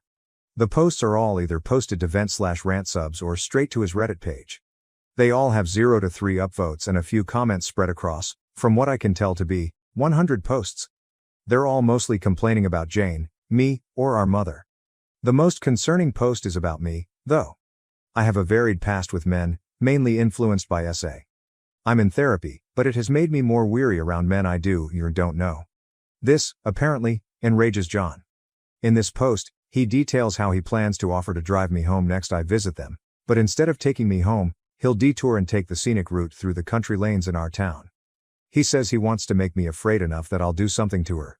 But after 15 or so minutes, he'll turn around and drive me home. Therefore showing me that not all men are creeps and want to hurt her. His logic seems to be that since he acted weird but didn't hurt me, it should click in her brain that not all men are bad. The post is very long, like scrolling down for 15 seconds long, but he rants about how it's unfair that I flinch around him when he makes big gestures or yells at the TV, because he'd never do anything. He says he can fix me more than my therapist. A lot of the post is weird incel-y talking points. I was bawling while reading the whole thing. There is one comment telling him to get help, but John just responds, "I don't need help." She does.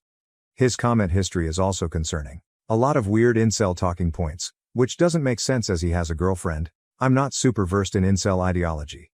A lot of stuff about SA, women's roles in relationships, society, other races, ethnicities, religions, etc. I'm terrified of John.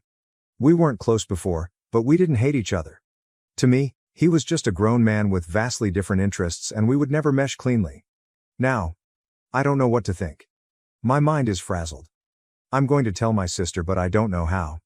I have screenshots of everything, links, etc. I just don't know how to lay it all out. Also, I need coping mechanisms. I'm in a constant state of pre-panic attack. I can feel it in my chest, but it's not tipping over into a full panic attack, which is making me genuinely crazy. Sorry for the long post. Thanks in advance. Edit. As of 2 hours ago, I made my mom and uncle aware of what I've found. Every screenshot, screen recording and link. My sister is currently on a work trip, so we're waiting for her to come back in 2 days.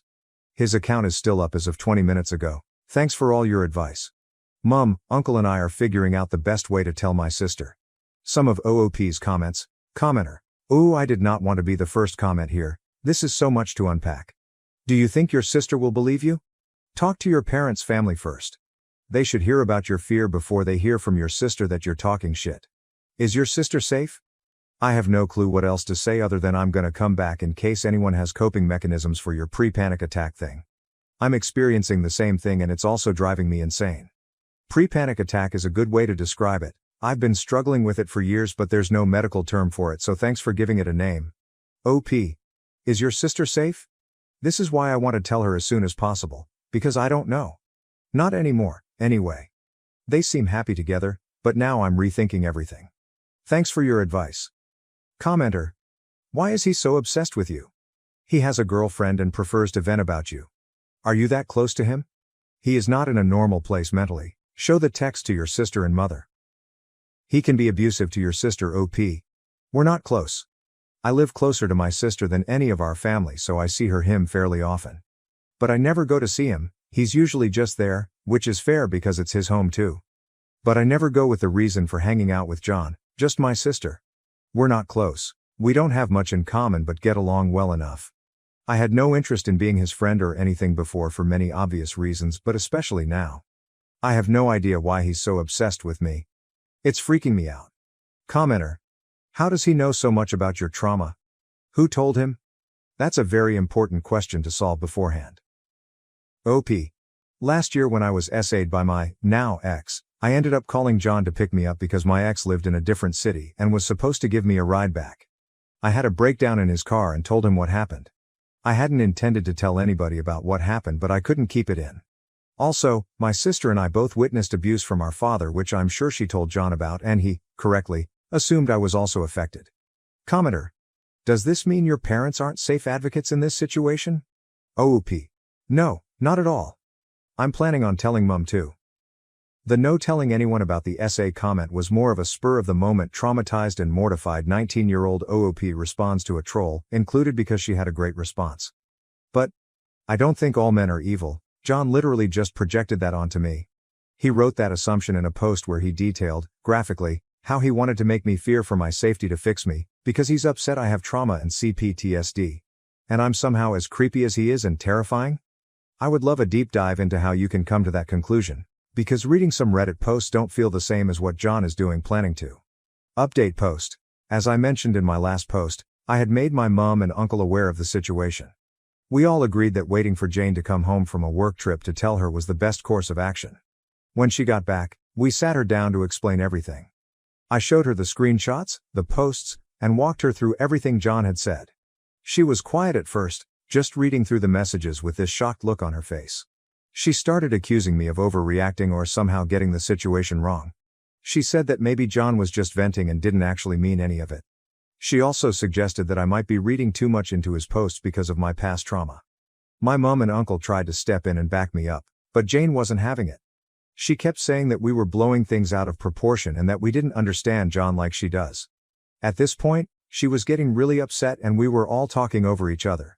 Then Jane said that I've always been distant from John and that maybe he felt uncomfortable around me because of how I act. At that point, I was done. I made it clear that if she decided to stay with him, I would have to limit my contact with both of them. My mom and uncle backed me up on this, and we all said that we couldn't trust John to be part of our lives anymore after seeing what he wrote. Jane stormed out of the house after that. She's barely spoken to me since except for a couple of cold texts saying she needs to process the situation. On Monday, it's Wednesday today, Jane showed up at my door, completely unannounced.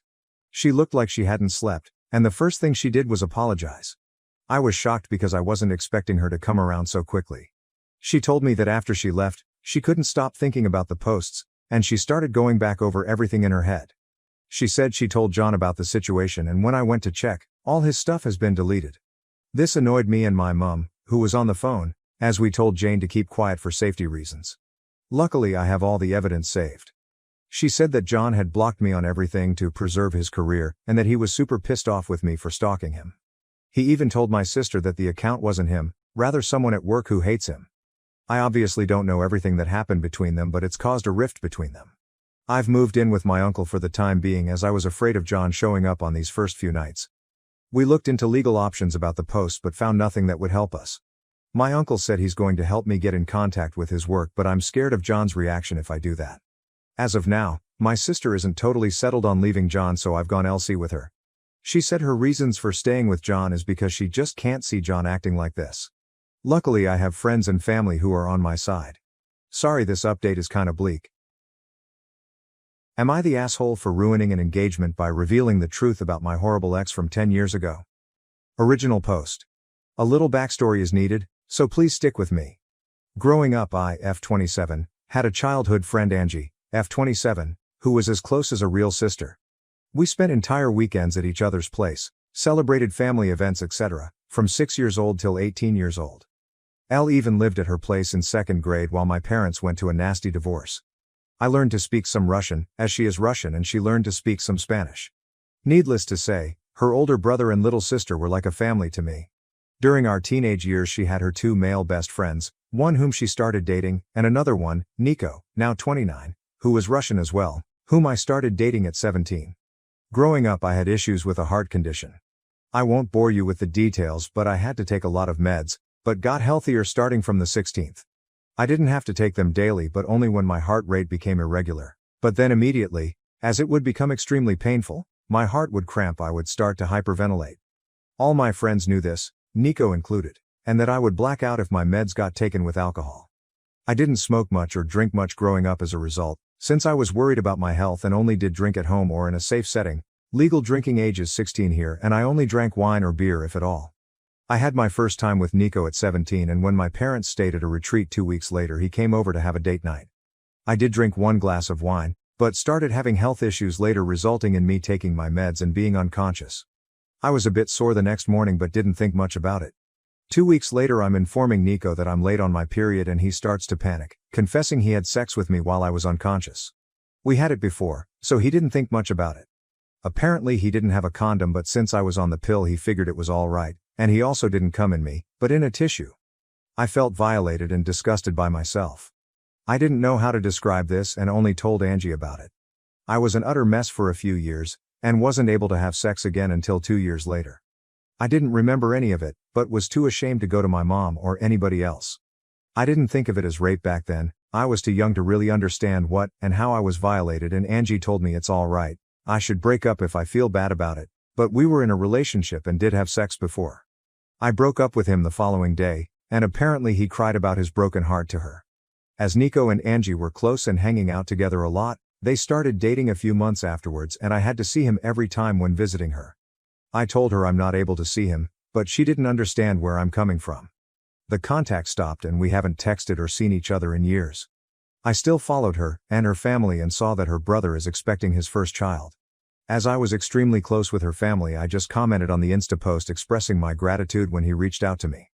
I missed his wedding, but he wanted to ask if I would be interested in joining the baby shower, as it's been years and we've been extremely close before. He told me I was like a third little sister. I just asked if Nico will be attending as well, as Angie and him have been dating for 9 years now, and he said yes. I didn't elaborate much, but just expressed that I'll send a small present if he can give me his current address, but won't be attending. He kept on pestering me what exactly happened all those years ago and why I'm not in their lives anymore. Angie told her family I'm not able to see her with an ex of mine, but her brother thought there's more behind it. This is when I think I could be the asshole. I told him the truth about what happened back then. And while I didn't know it at 17, I know now that this was rape, and I named it as such. I didn't receive any message back from him, but a few days later Angie reached out to me, furious. Nico had planned to propose during the baby shower, but Angie's brother is against it now, having learnt why I stopped the contact. She loves Nico and will stay with him, but by doing so, her brother said she is no longer a part of his life, as he doesn't want his little baby girl in the same family as a rapist. Since then I've been getting messages from old high school acquaintances, telling me I should have ignored it and not told anybody. Since I didn't speak up back then, I lost the right to do so now, and am a horrible person for ruining somebody's life over some stuff he did 10 years ago when he himself was a child as well. Am I truly the asshole for speaking up? AITA has no consensus bot. OP was NTA. Relevant comments. OP responds to multiple comments about how things are wrong, and she could speak up. OOP. I understand now how wrong it has all been, and that it's rape. But we grew up in a small town with approximately 5,000 people, and I honestly don't know which way it would have gone if I would have spoken up. He was 19 back then, 2 years older, and everybody is in everybody's business. It would have made sound back then, like it does now. They all still live there, and it has made its rounds. That's why so many of our old classmates are reaching out. Most of those who still live there have left me furious messages. They have known Nico for all their life, and are standing by him. I moved out when I was 20, my mom shortly after, and didn't stay in touch most. It still breaks my heart to get such a furious response from people who are my whole childhood. And thank you for all your best wishes. I genuinely appreciate it. OP did not ruin Nico's life. He did this himself. OP. I understand that what happened is on him. The backlash I am getting is because he apparently is not that person anymore, and in something he did as a teenager, according to Angie, should not ruin his life and is in no way related to the daughter her brother will have. I don't know if he will ever act out or do something, but it doesn't invalidate what happened to me, so thank you for confirming this. I just can't stop feeling bad about this having so many consequences. While I do not want to see Nico or Angie, I have made my peace with what happened to me back then. Commenter. But why are they attacking you and not the brother? You are not the one objecting to the marriage. Just feels like misogyny and victim blaming tbh. OOP. I guess because he is family, and I'm the outsider who ruined their family. I have been getting so many messages from people who didn't even have my number back then. I'm blocking the best I can. It's just hard to not let these comments get to your heart. Commenter. NTA. They got together so soon after the two of you broke up. I can't help but wonder if your friend was convincing you to break up with Nico because she was hoping to get with him all along. OPO, I honestly don't believe it. They've known each other for years, and she broke up with her boyfriend 2 weeks before I broke up with Nico. It was a 5K town, even adding the people our age from nearby villages. Our school had 500 people attending, hence the options are very limited. OP on getting therapy in order to heal from her past trauma. OP. I was in therapy for 2 years and found peace with what happened to me. I am lucky, as I have no memory of it, but that didn't make it easier. It took me 2 years to be able to have any form of sexual contact again, but I am okay now. It's a part of me, but it's a part I can live with. Honestly, thank you for your kind words. OP on her health issues at the time when the incident happened. OP. Oh, it's not drunk blacked out. My medicine back then was supposed to lower my heart rate extremely, as I would have a racing heartbeat and my body would start to shut down, hyperventilating, my heart not being able to follow such strong use, and basically tripping over the high heart rate. My heart would start skipping beats, then not being able to follow my thin blood which flows faster than regular one, and the skipping would be the painful one, as it would start to cramp up. I'm sorry I'm not able to explain it better. English is not my primary language and I lack the medical vocabulary to fully describe it. The pill slowed my heartbeat and general body functions, thus making me extremely tired. I'd mixed it with alcohol. It would basically act like a super strong sleeping pill. My body could be thrown off a cliff and I wouldn't wake up. I did give consent for the first time we had sex, but that was our first and only time. I don't know if we would have had sex back then if I would have been conscious, as I didn't like it, being my first time and all, and wasn't that eager to repeat it.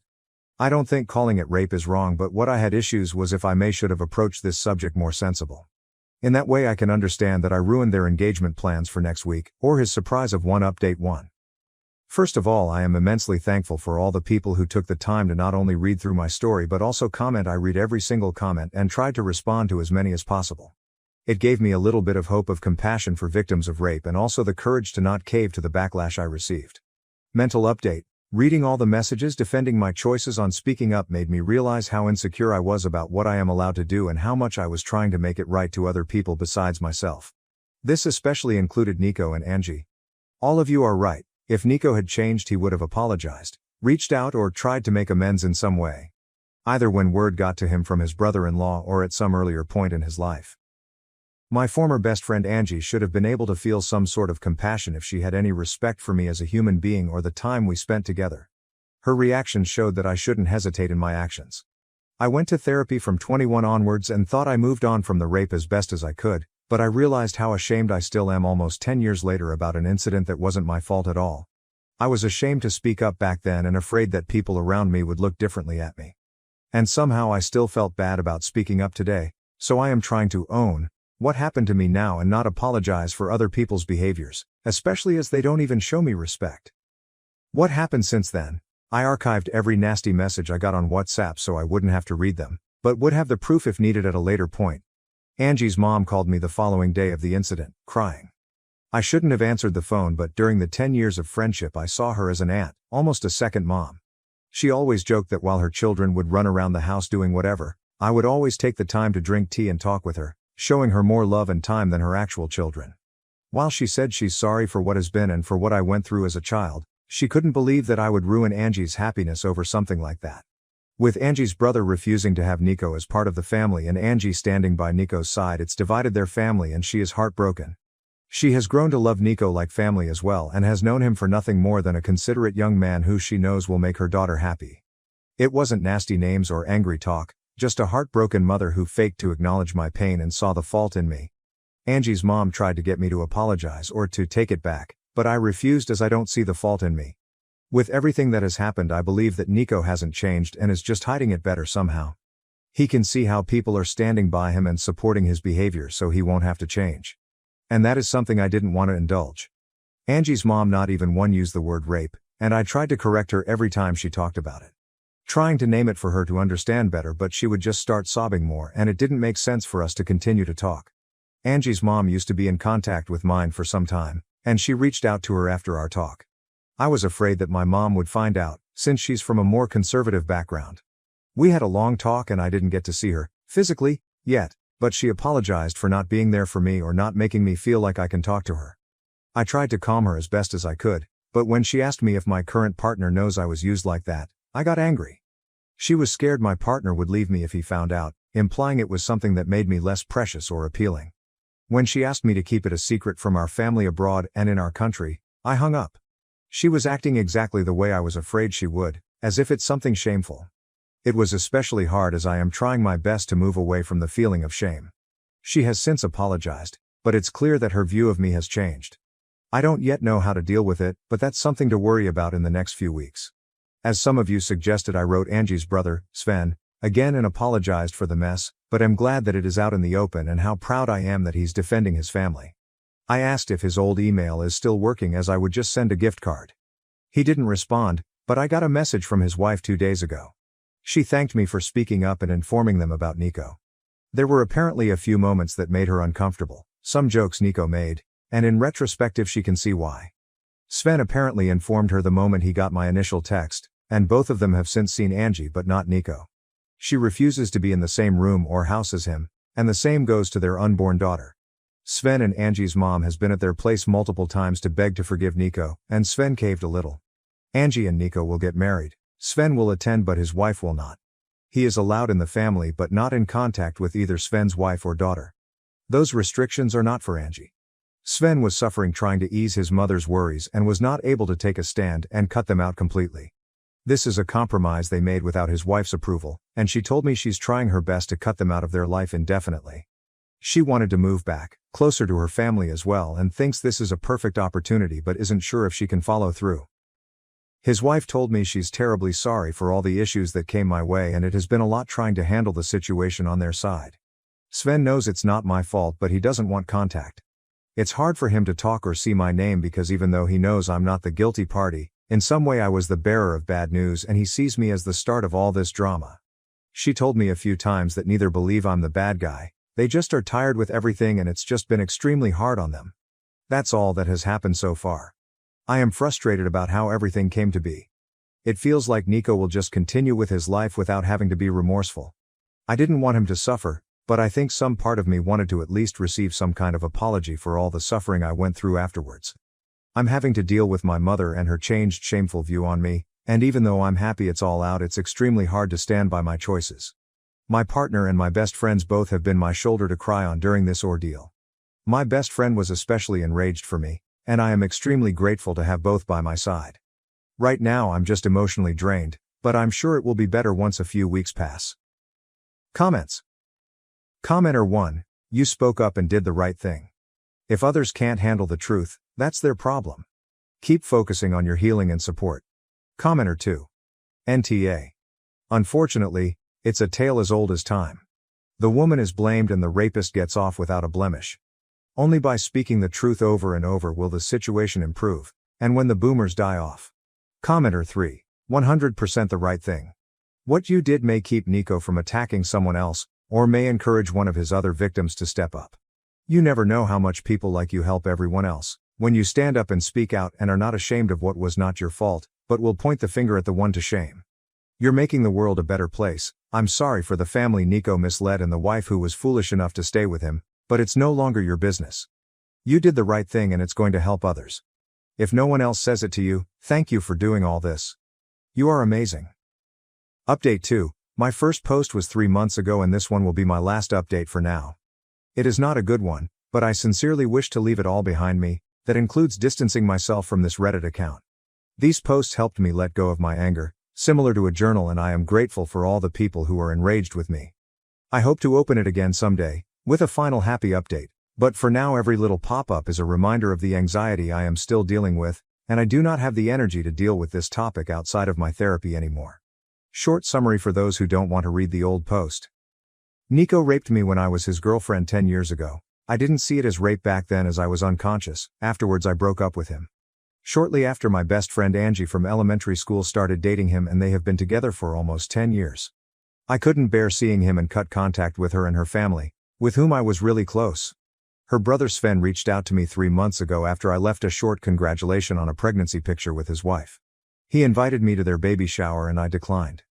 After a lot of back and forth about him asking me and being suspicious as to why the contact broke off in the first place, and why I refused to be in the same space as his sister's boyfriend, I confessed what happened back when I was 17. Afterwards his family had a huge fight, with him wanting to cut Nico out of their lives for being a rapist and his mom and sister standing by Nico. I was the scapegoat and received a log of hurtful messages from both their friends and former classmates. They called me out on ruining a man's life based on a childish mistake. Nico was 19 back then. And even Angie's mom reached out to me. I was left to pick up my life, my mom being more ashamed than understanding, and started therapy again. I removed almost everybody tied to that incident: Sven, Angie, Nico, their family, old classmates. And only kept contact with old classmates who sended me messages of support. Update 2. I work in a very specialized field. To get the proper qualification it takes on average 6 to 8 years, bachelor, master and then state bar to be allowed to practice. While it is not very competitive, not a lot of people choose this profession, and it is highly sought after. My current company paid for my master's and my extensive course as preparation for the bar exam, and I have been doing well there. My HR department called me 2 months ago. Apparently they have been getting a lot of outside calls from Angie's mother and other relatives, saying I am involved in a Me Too scandal and being a liability for the company as I don't have issues ruining the lives of men. How they could imagine this could change anything I do not understand. I work for a global company, they have known me for years, I never had any issues prior and quite frankly, they do not care. However, they have been getting frustrated with the amount of calls and apparently even reached out to the police and the calls have stopped since. Nonetheless, they reached out to me to check on my mental well-being, offering to give me paid leave, till it settles a little bit, and offering company-paid therapy. Therapy is covered by my country's health insurance, but it is tricky to get one without waiting time, but I already had my old one on retainer and started going right after the incident. They made it clear that they invested a good amount of money in me and do not wish to lose me. I was ashamed that this part of my private life slipped into my professional one. It started to influence the career I worked hard for years to build, and while my company assured me that it would not affect the workload and clients I'm getting, word got around, and it was clear for my colleagues that I am going through something nasty, and the company does not want to deal with it. All this stress and anxiety led me to hyper-focus on my work. I took on whatever I could, paranoid that another call would come and for whatever reason, the company would move me to a dead-end department where my career would basically be over. At the same time, I started looking into different companies who would be able to buy me out, as I am tied to my current company for 5 years after graduation, 3 more are left and I got a management position in a rival company with a huge salary jump. I couldn't be happy about it, I was just relieved I wouldn't get the pity looks from my colleagues anymore. I went to the police with all the hateful messages and the HR protocol with the call history and got a restraining order for Angie's mom. Should she contact my new company again, I have a public LinkedIn, it is needed for my job. At least I have some sort of proof that her words hold no meaning. I got asked if I want to pursue the rape but decided against it. It would open the whole ordeal again. I don't have proof, besides Nico and Angie not denying it, and quite honestly was afraid of what it would do to my career. I did keep contact with a good friend of mine who grew up in the same small town but moved away 5 or so years ago. As we share a Nintendo Switch online family account, so we tend to be in contact at least once a year for a short phone call when she has to send me the money for the subscription, and we just tend to make a phone call with updates out of it. Yesterday was one of those days and the whole Nico thing came up. While she didn't hear it directly, her mom is still living in the small town and reached out to her, asking if I'm alright. She expressed her disapproval about how everything came to be, as she was close with Angie back in the days as well and remembered how close we were and how often we spent time together, like sisters. She informed me that 2 months later, 7 baby girls were born, and while neither Nico or Angie were seen in any of the pictures or stories with the baby, a month ago Angie and Nico had an engagement party. Both Sven, the baby, and his wife participated, and are in the family pictures. I remember how enraged Sven's wife was, and how she told me she herself felt I was comfortable with Sven. Now it is all forgotten and forgiven. Nico's parents own a few houses and gave Angie and Nico a house close to their home, and Sven and his wife apparently bought a house in the same street. It is as if nothing happened at all. Listening to my friend telling me the updates, I'm honestly not sure if I should have asked her to not tell me anything. I just feel empty and betrayed.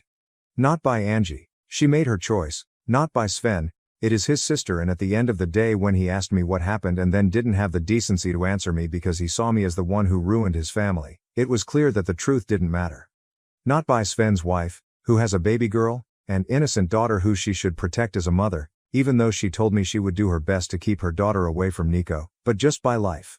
I fought to have it all behind me, just to have this old wound ripped open again 3 months ago when Sven kept plastering me.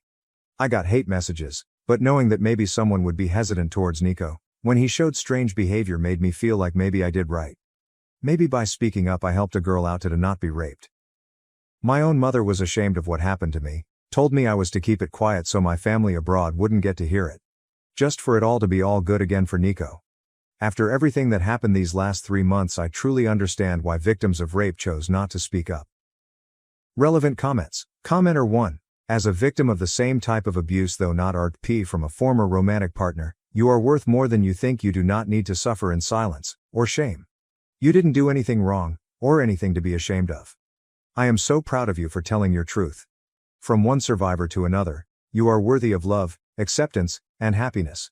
Life hasn't betrayed you, even though it feels like the world and everyone in it has turned their back on you.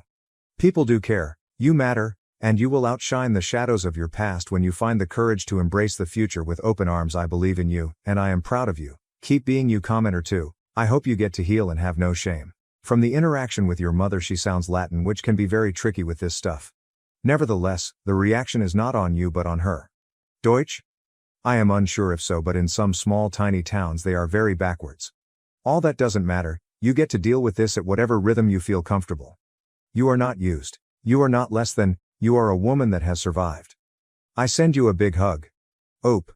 Yes, my mom is Latin, but I grew up in a small village with maybe 5,000 people. My grandpa used to be a pastor, which makes it so much harder. Even though my mom has been living in Germany for 30 years, speaks perfectly even with the local dialect, she's not progressive. It doesn't help that the small village itself isn't progressive either. I moved out at 18 and never looked back. In her eyes it is my fault since I had a boyfriend at 17 and now I am damaged goods because of the rape. We don't talk about her hurtful words anymore and she is trying her best to be more understanding, but at the end of the day it is internalized. I know I am not less, but after everything surfaced, the shame, the anxiety and less just came back, after I worked years to get over it. It will take time, I'm sure I'll get there again, even though it doesn't feel like it right now. My partner is telling me over and over again, reminding me of my worth, and I am sure one of these days it's going to stick. Thank you for your words.